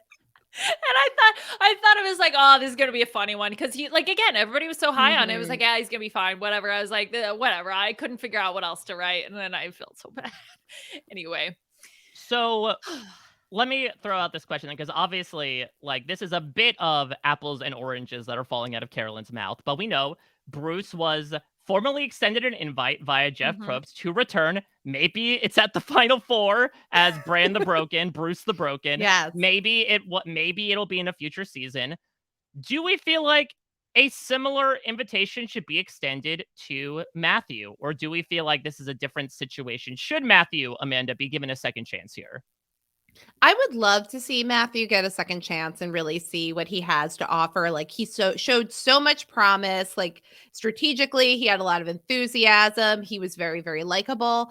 I think it's still a big mystery what Survivor is going to do with returning players in the new era. Like, I know that they've said that they don't want to go back to anything pre-41 in terms of returning players. Like, I don't know what they're thinking of their first returning player season of being like. Maybe it's like, oops, all medevacs. Maybe we get a bunch more of those, or they do like another Philippines kind of turn. But it's a little bit of a mystery. I would be happy to see Matthew come back, though. I really think he showed us a lot in a short amount of time.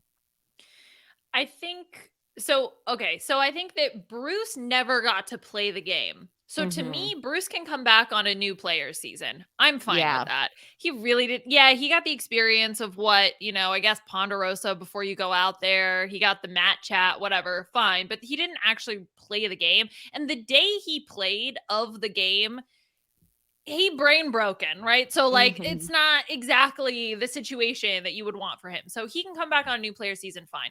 Matthew for sure needs to be on a returning player season. And I definitely co-sign what Amanda's saying in terms of, we don't know how the new era is going to handle returning players, but Matthew got to play. And I think based on the merits of what we saw strategically from Matthew, I would be happy to see him play again. Yeah. We are blessed in the new era with a plethora of fantastic people.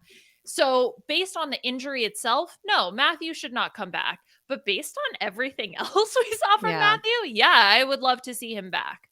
Yeah, I would love to see if we did another Second Chances season, which, like, it's right there, Survivor. Like, Yeah. come on. I know that popular voting, the fandom looks a bit different than it did back in 2015, but, like, I feel like he's a shoo-in for that type of thing where maybe, like we said, had been so blessed to have so many people to choose between, especially since we haven't done a returning player season outside of Winners at War since Edge of Extinction, that all those people would be in the running as well. But I think if you open things up to, like, pre-merge vote outs, he has to be one of the top people in my mind of anybody that has, been voted out in the pre-merge in the past several odd seasons, just because of all the stuff he was able to do. And truly thinking, in my opinion, that, like, it's tough to say robbed because he kind of robbed himself in a manner of speaking, but, like, the fact that there was a lot of potential there, the fact that he was set up, Ratu had won that challenge. He was guaranteed to just earn the merge portion. And maybe he does get blindsided there with an idol in his pocket, but it seems like he had a plan for that as well. Like, there was runway for him to take off on. So hopefully he'll get that chance to take off again. But I do not think throwing him on a new player season. Like, I don't know if a 2-tribe captain season of Bruce versus Matthew, A, is bringing in the ratings, and B, like, it's very much Rob and Russell of, like, one tribe is very much going to have the easier time over tribe 2, with no offense to Bruce. Yeah. I would really, really want Matthew to get like a pep talk about being more careful, because I can see him being really reckless on another season and injuring himself again. Like, surely it won't happen again. He seems to be that kind of like player who's gonna like always, like go for it and leave, 110% on the field or whatever. So like, I'd be very, very happy to see Matthew again. I would just beg for him to be more careful. Yeah. Yeah, agreed. Well, if I have not made it clear, I was obsessed with this episode. And so when I rewatched it, and this was even in a conversation I had with Mike when we were talking about what game we were going to play, I was like, I just want to read quotes from the episode. Yes. I just want to talk about the episode. So good. So that's exactly what we're going to do today. So I have prepped a game. It's sort of like 3 games in one because I couldn't decide what I wanted to do. But this is what I've called the nitty gritty. We're going to play 3 mini games within it where it's going to be who said it, fill in the blank, and then a few questions about stuff happening in the background. Although Mike has already spoiled one, so that kind of takes away part of my game. But fine, we're still going to talk about it anyway because I prepped it and I don't have the ability to change things on the fly. So the way this is going to work is we're going to go back and forth. We're going to start with who said it, where your goal is to guess who said the quote. You might all get a perfect score on this, but I can't help it. I want to talk about all I of love it. perfect scores. Any excuse Right? to Don't we just all? relive this fantastic episode of television, like, I'm all for it, no matter what. I love gritty because I'm from Philadelphia. So let's get Exactly. into the nitty gritty. I thought about that. Should we do a survey of which Survivor player is most like gritty? What mascots? Yeah. Wow. Well, I have said that Carolyn is my favorite Muppet now. So I don't know if gritty is definitely Muppet adjacent. Oh my God, imagine Carolyn. Oh, Kermie. Oh man, yeah, we'll pencil that in as a survey Miss later Poopy. in the season. Okay. Let's kick things off first here with Mike. So again, I'm going to read you a quote and you have to tell me who said it. Okay. So Mike, here is your quote. I was excited to go on the journey and just experience the whole experience.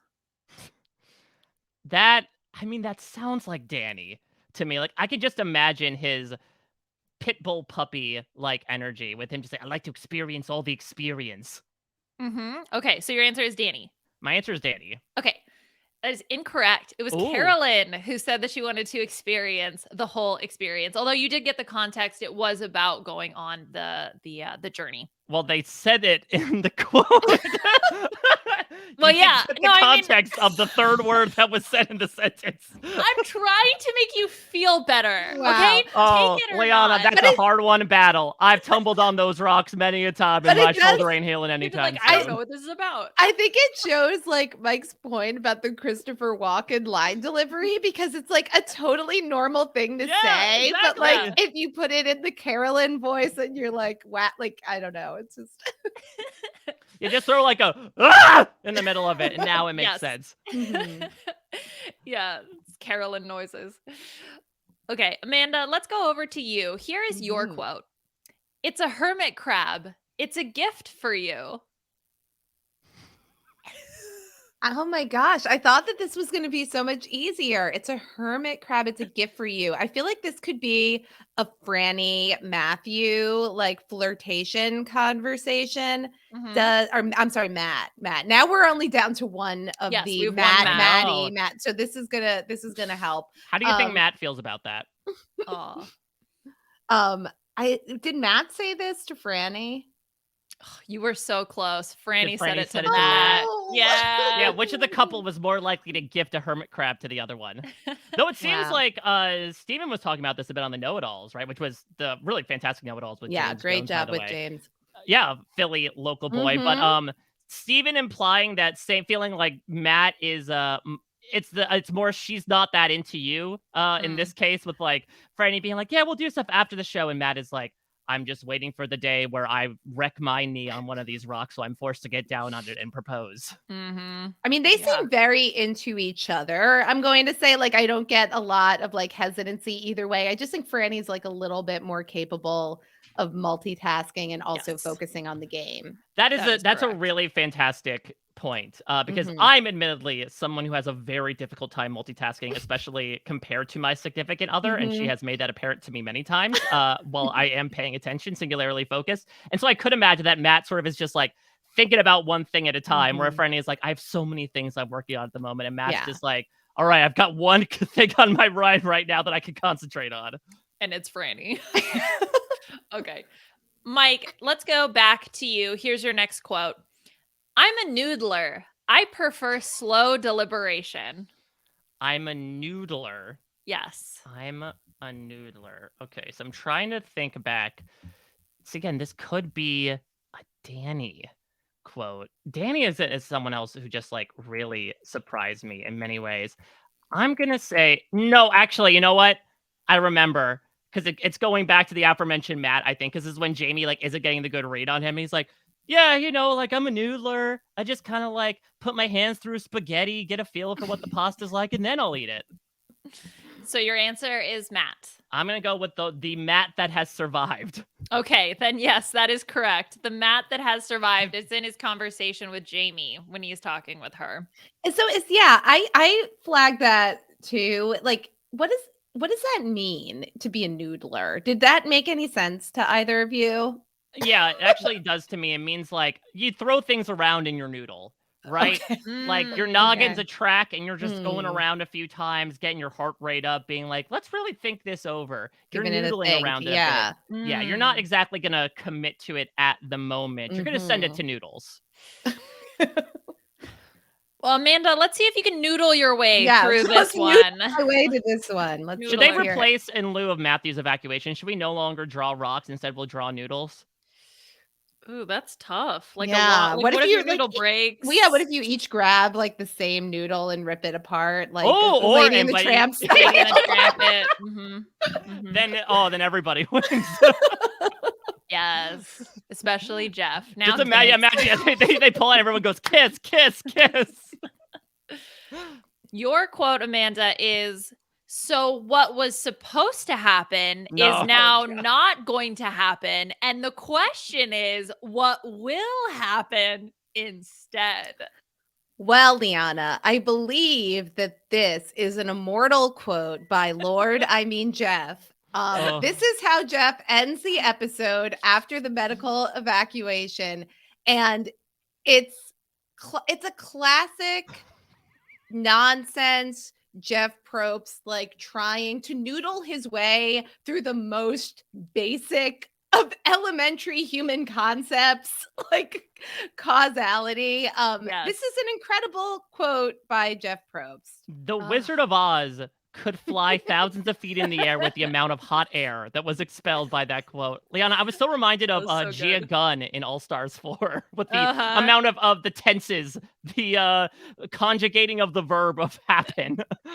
Oh, so good. I immediately from the moment I was like, this is a top tier quote.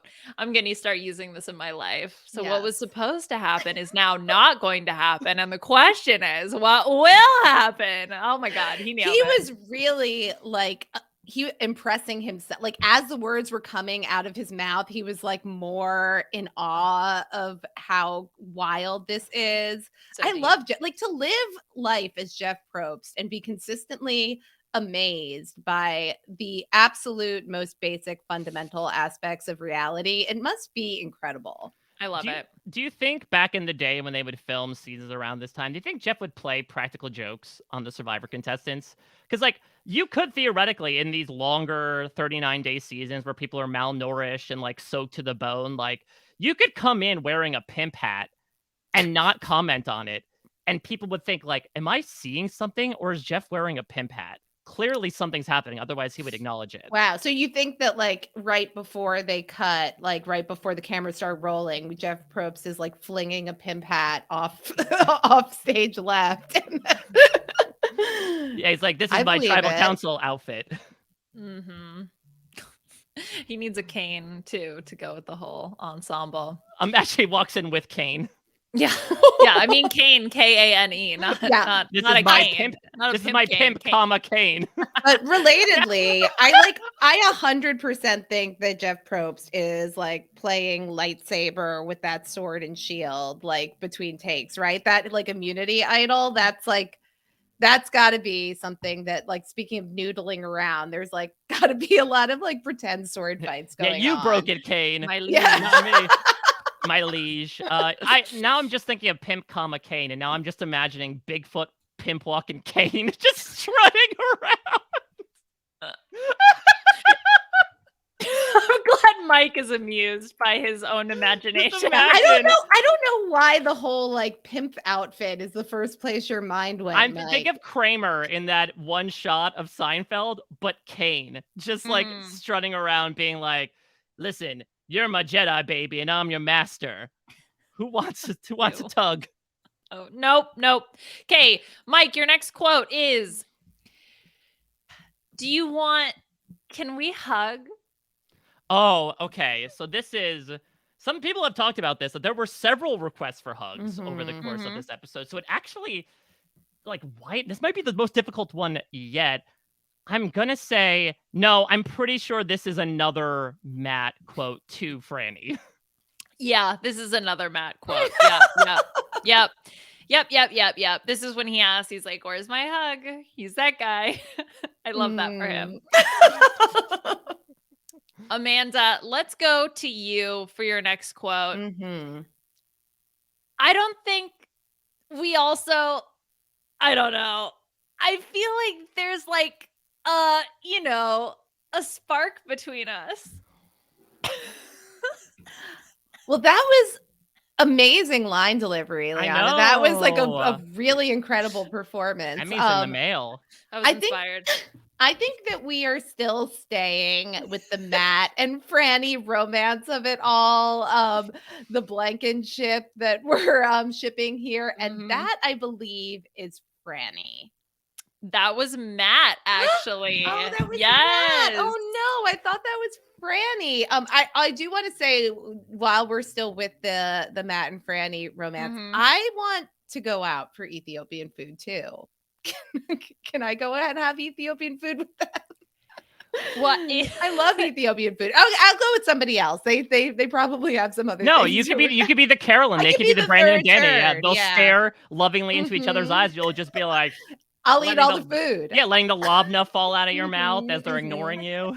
I love Ethiopian food. We've got 2 more quotes before we move on to our next part of the game. So, Mike, let's see if you can identify this quote. I didn't do anything. It came apart. Oh, that's got to be Jam Jam, right? Handling the idol.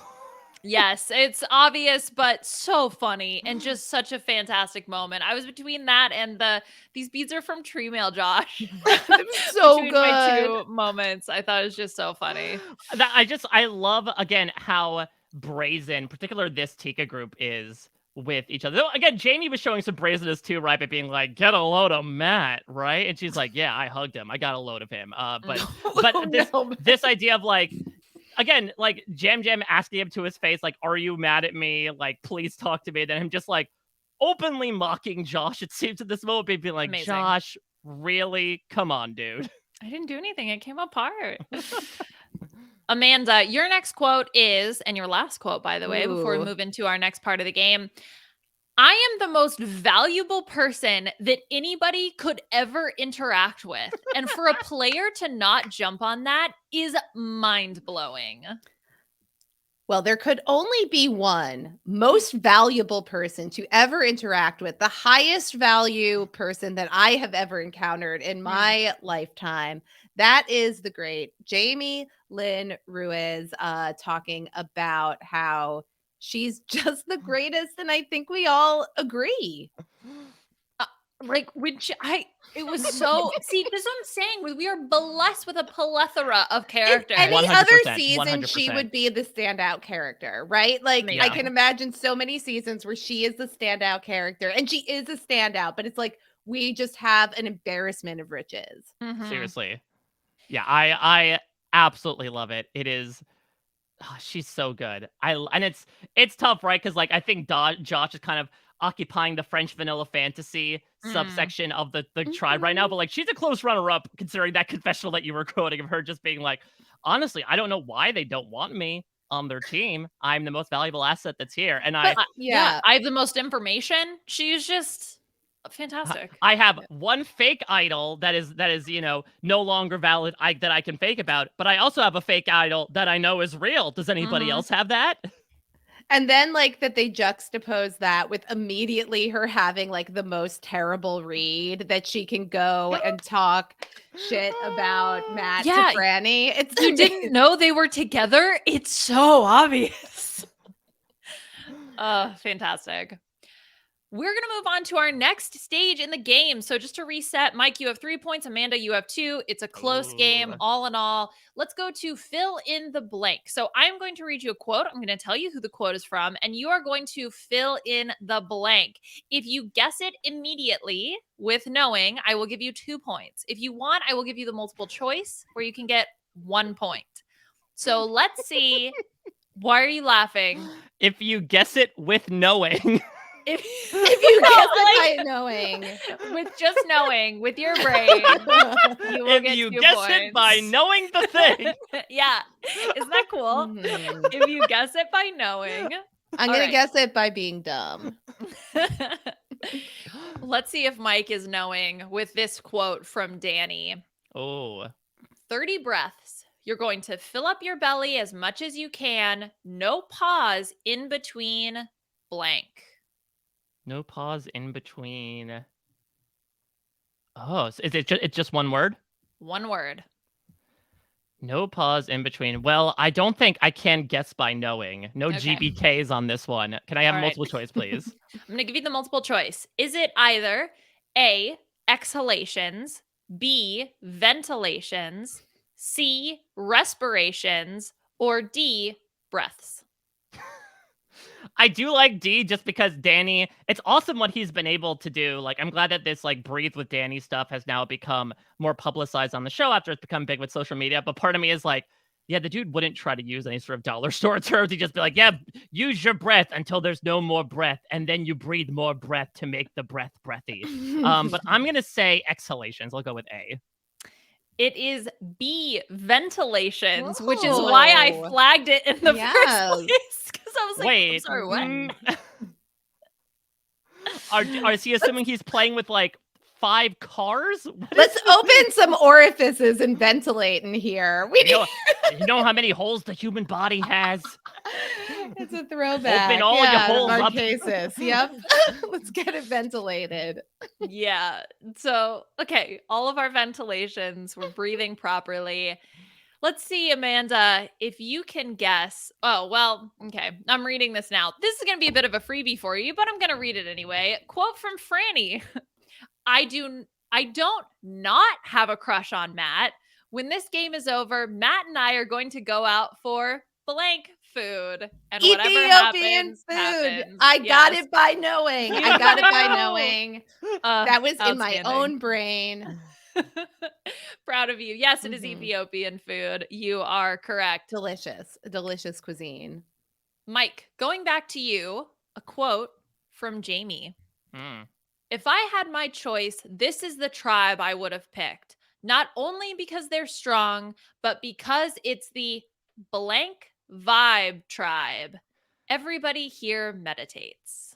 Okay, so I think Good Vibe Tribe is a little too simplistic because now I'm thinking about like Liana picked weird things to say, and so No. I have to think about what is a weird thing to say.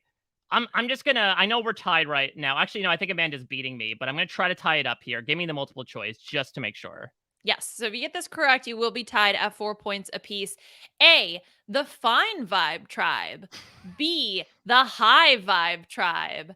C, the psi vibe tribe. Or D, the tri vibe tribe. Well, I'm pretty sure. Are people cheating on their significant others on the Tri Vibe Tribe?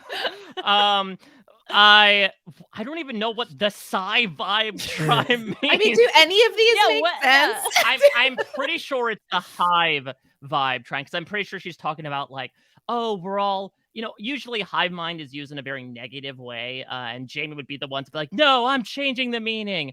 The dictionary, get on board with my definition. I think she would want to use hive mind in a positive way of like everyone's breathing together, singularly. Okay, I'm going to give you a point for that, but now that you're saying it out loud, now I don't know if it's high vibe or hive vibe. We're breathing in a lot. There's not a lot of ventilation happening. Yeah, but I'm going to give it to you regardless because yes, that is what I heard. So that is the correct answer. So we're all tied up here with 4 points. Amanda, going back to you, here is a quote from Kane. Everyone here is so old and all they talk about is food. I'm like, so old. I love this. Everyone here is so old and all they talk about is food. I'm like, don't you guys like what about blank? Oh, wow. This is a great the setup here is great. I want to say like this is so funny to think about old people only talking about food. My son like broke his leg and had to sit out of recess for a month and was in the teacher's lounge during recess. And I was like, what do you talk to the teachers? What's it like? He's like, they just talk about recipes and like make fun of their family. Wait, so this is kind of like Claire's experience, right? Like the sit-out bench is kind of like the teacher's lounge of Survivor, where it's like, well, you can't participate. And he's sitting there with the teachers, and they're just like talking about recipes and complaining about their families. So like, let's see. Okay, so Kane just imagine like Claire sitting out and Jeff being like, my wife is riding my ass lately. I have my pimp hat. I have the best recipe for mac and cheese. Okay, so let's think this through. Can I get this set up one more time, Liana? Yes. So the quote from Kane was, everybody here is so old and all they talk about is food. I'm like, don't you guys like what about blank? Okay, I think I'm not going to get it by knowing. I'm going to need to have the multiple choice here. Okay, so your multiple choice is A, Pokemon, B, Lord of the Rings, C, the Jedi, or D, the Geek Squad.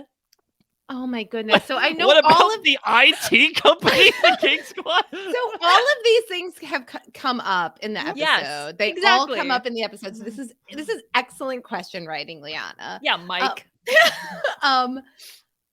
So what about because like I know that he asked like Carson, like, what's your favorite Pokemon?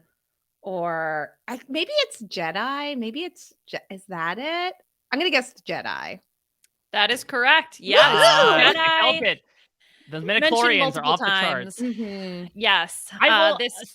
So I was gonna disparage poor Pimp comma Kane here by being like, dude, what the hell are you talking about with this age gap? But I do realize, so Kane is, after Maddie left, what's far and away the youngest person on RHAP 2 before Carson came along. He's 25. The next oldest was Lauren at 30. So, or 31 actually. Okay. And I think it was like Brandon's 30, Lauren's 31, Jamie was 35, and Matthew is 43. So actually there is a bit of an age gap There going is on an over age two. gap. I'm many a year past 25 myself, but I can think back to that time and I was not talking about Jedi. So maybe there's more going on than just the age difference. I would agree with that as Mhm. well, especially because 31, 6 years. I mean, yes, there are life changes obviously that happened during that time, but it's not like such a stark contrast. I don't know. Do you Personally. think Kane knows that there are several Survivor production members that have been Jedi in the past? I don't know. What are his confessionals looking like? I don't see them, so I wouldn't know. Maybe he's just talking about the Jedi, and they're like, for the last time, we are not owned by Disney. Stop talking about the goddamn Jedi, Kane. I like that it's the Jedi too. That's The I think my other Jedi. favorite part. Well, that's how you know he's legit, right? Because it's the Jedi. No, Mhm. I mean, it's not Return of Jedi. That's true. Exactly. A true fan would know. Mike, let's see if a true fan in you would know this other quote from Kane. Nerds are known to stick together. We've all been through wedgies and blank. Okay, so you typically think like it's followed up by some sort of other term like wet willies or swirlies. I'm gonna guess by knowing here. Okay. Oh no, I'm not gonna guess by knowing. It's the opposite. Okay. I tricked you. Okay. Give me the choices. Okay. Your options are A, noogies, B, Ooh. stuff, C, shoved into a locker, or D, whatever. Oh. So now that there's two, I feel like it has to be one of stuff or whatever. Because usually Kalish it and you come up with like one answer that sticks out. But the fact that Are there you two, accusing Liana of having similar game design prowess as Jordan Kalish? never. That'd be damning. I was going to say, I was about to be offended. No, but I do think that sticks out to me a bit. Something is amiss, much like Matthew saw in that rock. Okay. So now it's between stuff or whatever. I'm going to play the odds. I'm going to go with D here and say whatever. That is correct. Yes, Whoa! wedgies and whatever. Classic WW. Survivor, wedgies versus whatever. Love that season.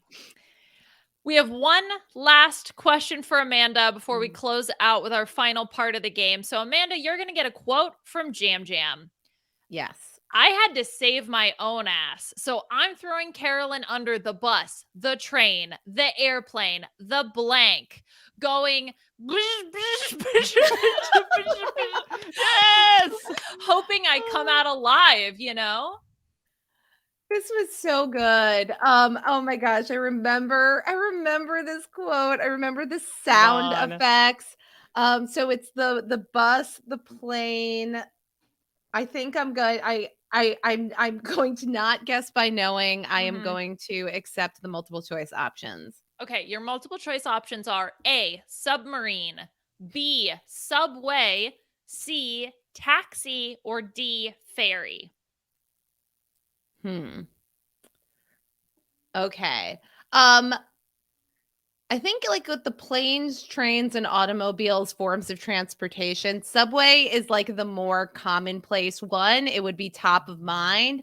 But if Jam Jam was doing the classic comic technique of escalation with each of his subsequent suggestions becoming more and more ridiculous, then I think submarine would be where to go. I'm wondering if you heard like ferry. I feel like that's like a little bit too out there. I am going to go with submarine. So I'm not going to lie. The first time I listened, I heard subway, but indeed, you are correct, Amanda. It is submarine. Yeah, and it says the submarine is the way that he says it so incredibly. Adorable. I So love good. it. I love it. Also, yeah, that subway driver really has it in for someone if they're going brr, brr, brr, just running someone over again and again. I love how brutal it is. It's like he's no shame about throwing Carolyn under the bus. Yep. He's like go back and forth over her several times. Jam Jam is so fantastic. And I will say what you said about Jamie earlier, that like if Carolyn was not on this season, Jam Jam would far and away be the star of it. And he certainly is in his own regard. I think we've been lucky in that they've had to go to Tribal so much because he's just so damn good at confessionals. Between that and trying to vote off the coconut tree. The coconut palm tree. He's an absolute delight to have. Well, this game so far has been quite a delight, if I do say so myself. Amanda, you are up by 1, but we are moving into our last portion of the game, which is stuff that happened in the background. So I'm going to read you a question about stuff that may not have been front and center in this episode. Mike, again, we're going to start with you. Which one of these poses does Kane not do in the background of the immunity challenge? So while Carson and Brandon are solving the maze, Kane is in the background doing Lord knows what. All right? Lord of the Rings knows what. Yeah, exactly. So let me read to you your 4 options. And these are all multiple choice. A, sitting on the mat with his knees up, head looking down. B, standing on the far right of the mat, hands on his hips, looking down. C, crouched over with his hands flat on the ground, feet up. Or wait, D, what do you mean feet up? This like is he's such like a funny like a game. handstand? These options are amazing. I don't like. Well, no, I got like, some time. Might as well try out my handstand on the mat. He does look like he's about to go into a handstand or like an arm balancing yoga pose. Okay, well, I know it's If not he safe. were to have done that, I mean, I'm just saying, like, if that's an option for one of the things, I'm just saying. Or standing in the middle of the mat, facing backwards away from the puzzle. So just like paying attention to something else completely. Like away from the sun, yeah. Okay, so we have sitting on the mat. We have standing looking down, which I feel like is like I don't know, maybe I just have Succession on the brain. I mean, a very like Roman Roy-esque pose of just like hands off to the side, just looking down. So I feel like he did that. So I'm between, because I definitely feel like C is not a contrived image. I have either getting distracted by something, I guess, back at the start of the challenge, or him sitting on the mat. I don't know if I don't know if it would take, I'm thinking on the one hand, like, will the challenge take so long that he wants to sit down? But on the other hand, they just ran through a pretty arduous, thing. I'm going to say he had his eyes on the prize and was not looking away. So I'm going to go with D was the one pose he did not do. Okay, that is correct. Yes. There were other people that were standing facing the opposite direction. But Kane, let me just quickly show you. Don't look at any of the spoilers. These are all the poses. So here's Kane. First of all, he looks like he's photoshopped in, okay? Yeah. So here's Kane just like sitting here. And then here's Kane just standing here looking Look at down that paunch the of him mat. just being like, This is my personal Wow. favorite. Oh, he's doing crow pose. Yeah, exactly. That's what I'm saying. He's three-eyed about to crow get up into pose. an arm Bruce is balance. back. Legs are up. Yeah. So anyway, so this is Kane in the background. Kane I is laughed so hard. adorable. Amazing. Like, it's hilarious. I love Kane. Well, we're gonna stick with Kane here to go to Amanda Yes. for your question. We love the Kane. show in the background. We love yeah. Cade. When Jeff gives Ratu the immunity idol sword, what does Kane do? Does he Stabs him. That's what he was My hoping liege. for. Maybe. Does he A, rub his hands together? B, do a fist pump? C, reach for the sword? Or D, make a slashing sign with his hands like he's brandishing the sword? Wow. So I immediately thought, like, when I saw that Ratu was getting like what was the first winner, that like, oh, they're gonna get the sword. Kane is so psyched. But I did not exactly clock what he was doing in the background. So I'm going to channel my inner Kane. He gets the sword. Like, I can see the hands rubbing together, like, yes, it's my pretty, come back to me. My precious, we know he loves Lord of the Rings. Maybe he was doing something like that. I do feel like the exuberance of the sense memory of just like slashing the sword could just take him over in that moment. Like, he has to just kind of get in there and act it out. So I don't know if he did this, but I would love it if he did. If he started doing slashing motions like he was holding the sword. I want to will that into existence, even if it's not true. So that's what I'm going to choose. I'm right there with you. I would love to see that too, but unfortunately, no. He was rubbing his hands together. My like precious. Come to Papa. Yes. Okay. I'm just imagining that meme of the guy behind the tree, and that's Kane. Yeah, exactly. Yeah. I should have known that if he really did do the sword slashy motions, that I would have immediately been drawn to that. And it would have been like Jeff Probst. He's like, Kane, I gotta stop you right there. What the hell is that? Mm-hmm. Okay. He's like, show me those moves because I feel like mine are not quite up to snuff. I'll give you a recipe in exchange. You want to know a key lime pie recipe? So we have a tie. You both have 6 points. Incredible. You've both done fantastic. I didn't know if this tiebreaker was going to get used or not. So it's a little bit unconventional, but we're going to see how the two of you do. So this is the first person to get a correct answer immediately wins. Okay. And we have to get it by knowing. You have to by knowing. You have to do it by knowing. And I'm not going to lie, this is extremely difficult. So if we end in a tie, we may end up ending in a tie because I got access to Google's new AI, Bard, taking an element out of Rob Cesternino's book. I created a game, aka AI created a game based on Survivor. I just said, hey, Bard, make a quiz game about Survivor. And it sure did. And it is wacky. So I took out some of the more obvious ones. It did ask a question. What is the name of the show's host? Jeff Probst. Okay. It knew that. It also thought there were only 42 seasons of the show. I took out that question. Mm-hmm. Wow. Instead, Even Bard wants to forget about season 43. Yes, indeed.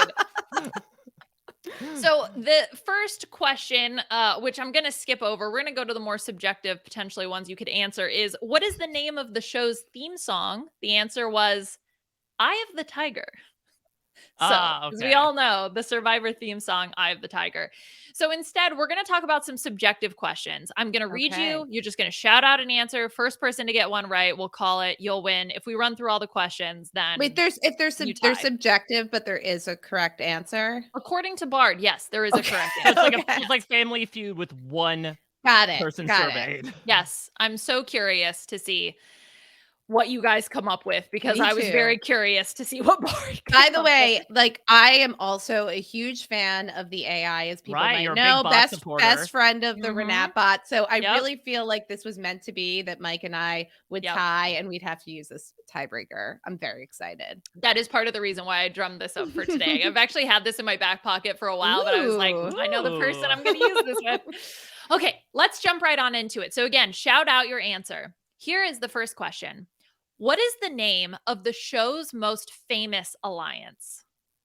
Black Widow Brigade. Incorrect. Toggy 4. Incorrect. It is the Boston Rob and Amber alliance. I mean, where's the lie? Yeah. Where's the lie? Yeah. Pretty iconic. Okay, next question. We're going to rapid fire these. What is the name of the show's most infamous player? Russell Hands. Incorrect. Sandra Diaz Twine. Incorrect. It is Boston Rob. God damn it. All right, I think Rob programmed this. I think I'm starting to get into the head of Bard here. Okay, well, this one might throw you can't for spell a bit of a Bard loop. without BR. Okay, but might throw you for a bit of a loop here. Okay, what is the name of the show's most popular player? Boston Rob. Incorrect. Is it? I mean, I'm not going to know because I was going to say Rupert. That's going to be incorrect. I'm going to say Russell Hands. Incorrect. Parvati. That was my second answer. guess. Wow. Did you know? So Mike, you mentioned Succession earlier. I think it was Vulture that did a fake list of the people in the 100. And and Parvati from Survivor was really? That's incredible. listed as Parvati from Survivor, not Parvati Shallow. Wow. From Survivor.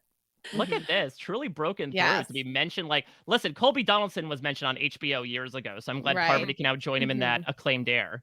Okay. Well, let's see if you can get the answer to this next question correct. What is the name of the show's most underrated player? Boston Rob. Incorrect.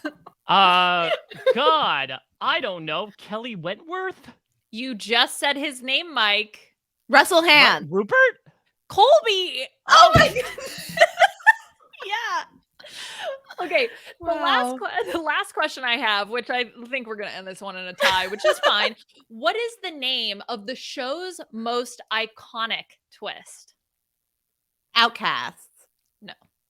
I'm going to say the hidden immunity idol. Are you part robot, Mike? That is correct. Wow. Amazing.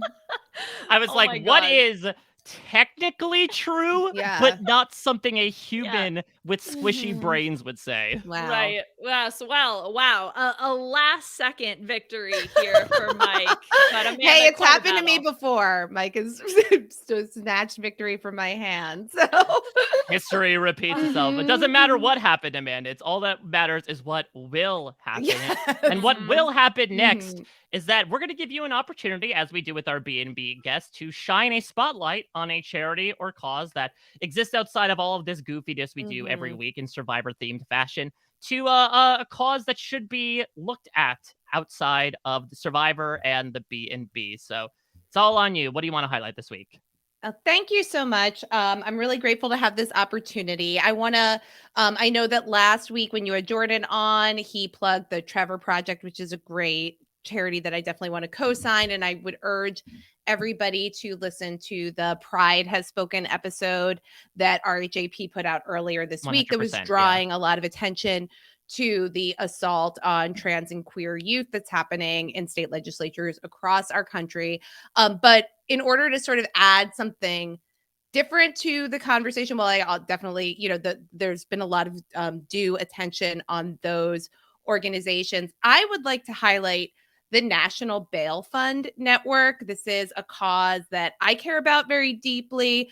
And what bail funds do is they provide money to help bail people who are being held in jail before trial because they cannot post bail themselves. And so our country basically has this two-tier justice system where people who have means are able to escape some of these penalties, having to pay bail and having to can really drain people of their resources. This is really like we have a innocent until proven guilty justice system, so people should not be held without, I think that bail is sort of a fundamentally unjust concept. So you can find a bail fund that is operating near you. The Philly Bail Fund is one that I have donated to, but the National Bail Fund Network will help you identify an organization that is near you that you can donate to help correct this injustice.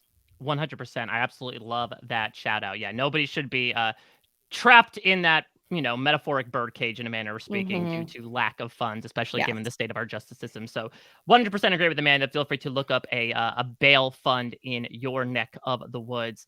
Amanda, this was a fantastic time. So excited to have you make your debut on the B&B in such a big fashion. Loved hearing your thoughts about everything. And of course, this is far from the only thing you're doing out there in these podcast streets nowadays. For people who want to check out what you're doing, pimp it out a la Kane or Jeff Probst with his big fancy hat. What do you have going on? Well, thanks. Thank you, Mike. It's been like I said, this was so much fun and it totally lived up to all of my high expectations. This was an amazing game, Liana. This was a lot of fun. If you want to keep up with the other things that I'm doing, the best way is to follow me on Twitter where I'm Dr. Amanda R. That's Dr. Amanda R. And I've been over at Post Show Recaps covering the new season of Succession. We're in season 4. I believe, Mike, you're going to join us to talk about episode 2. Which I'm very excited about. I also just wrapped coverage of Party Down, the comedy on Stars, which had a long awaited revival after a 13-year hiatus and delivered like a very, very hilarious and fun third season. So if you're at all a fan of comedy, I encourage you to check that out. And you can find those podcasts on our sister network, Post Show Recaps. I love this. If you're a fan of comedy, if you like funny stuff, it's very funny. Like I can't say. I mean, it's as funny as it gets. I will say the most obvious thing I could ever say in my life. that if you are not a fan of funny things, I don't know if I want to meet you personally. You listen to the wrong podcast. I'm sorry. Exactly. Listen, there's a place for everybody, but I'm not sure if that place is here for those types of people. Liana, you have many places that you're occupying talking reality TV on podcast form. What do you have going on? Yes, indeed. Well, you can follow me on Twitter at Liana RHAP. Masked Singer going strong with Puya, and Drag Race, of course, is almost wrapping up, but we're having a really fun time doing so. So Beth Amon and I are breaking all of that down as well. I also know you were on the Big Brother Canada recap, right? To recap all the sock-based malarkey that happened in Thursday's episode. It was ridiculous. I loved every second of it. Yeah, I was going to say, like, oh, it's outdated. But again, the next episode airs on Tuesday. So I know. If you want to check it out, it seemed like a good time. There was a special guest that dropped by or may not have been Bruce. So if you want to see what happens, feel free to check it out. And you can always follow me at a Mike Bloom type. I mentioned it before, my interview with Matthew had a really great time. I'm glad that he was able to clarify a bit about the injury that did take him out and the entire timeline of that situation, and talked a lot about the game that he had set up in those 11 days. Just a really great conversation with what seems like a really great man who hopefully we'll get the chance to climb those rocks one day again, but hopefully with some padding. So that's going to do it for the B&B. Feel free to send us game ideas if you have them, rhapbnb@gmail.com, or use the hashtag rhapbnb. We might use them as soon as next week when we go from a new guest to a familiar face. Chappelle is going to be making his return. He was on with Rob for the premiere. We'll do a mid-season check-in with Chappelle, get his thoughts on the season so far, maybe clown a bit on some draft people, considering that 2 of the people on the panel will have done it. It'll be a fun time to recap Mergatory, whatever is going to happen. You know, I think for the shaky and, lack of a better term, rocky start that this season had, if we can continue with the energy of this past episode and include an actual tribal council in there, I think maybe we have the perfect formula set up for a really fun cast to just go buck wild over the course of the season. So I'm keeping my fingers crossed that we simplify the advantages, focus on the people, these lovely, lovely people that are playing this game, and see where the entertainment takes us. Because if last week was any indication, we're going to have a very fun time. And we hope to continue that with the B&B as well. I hope you all had a fun time. Thank you all so much for listening. Special thanks to Scott St. Pierre for editing everything behind the scenes, and Will from America for his fantastic theme song. Next week, Mergatory approaches with Liana, myself, and Chappelle. Until then, we'll check you out at your next stay.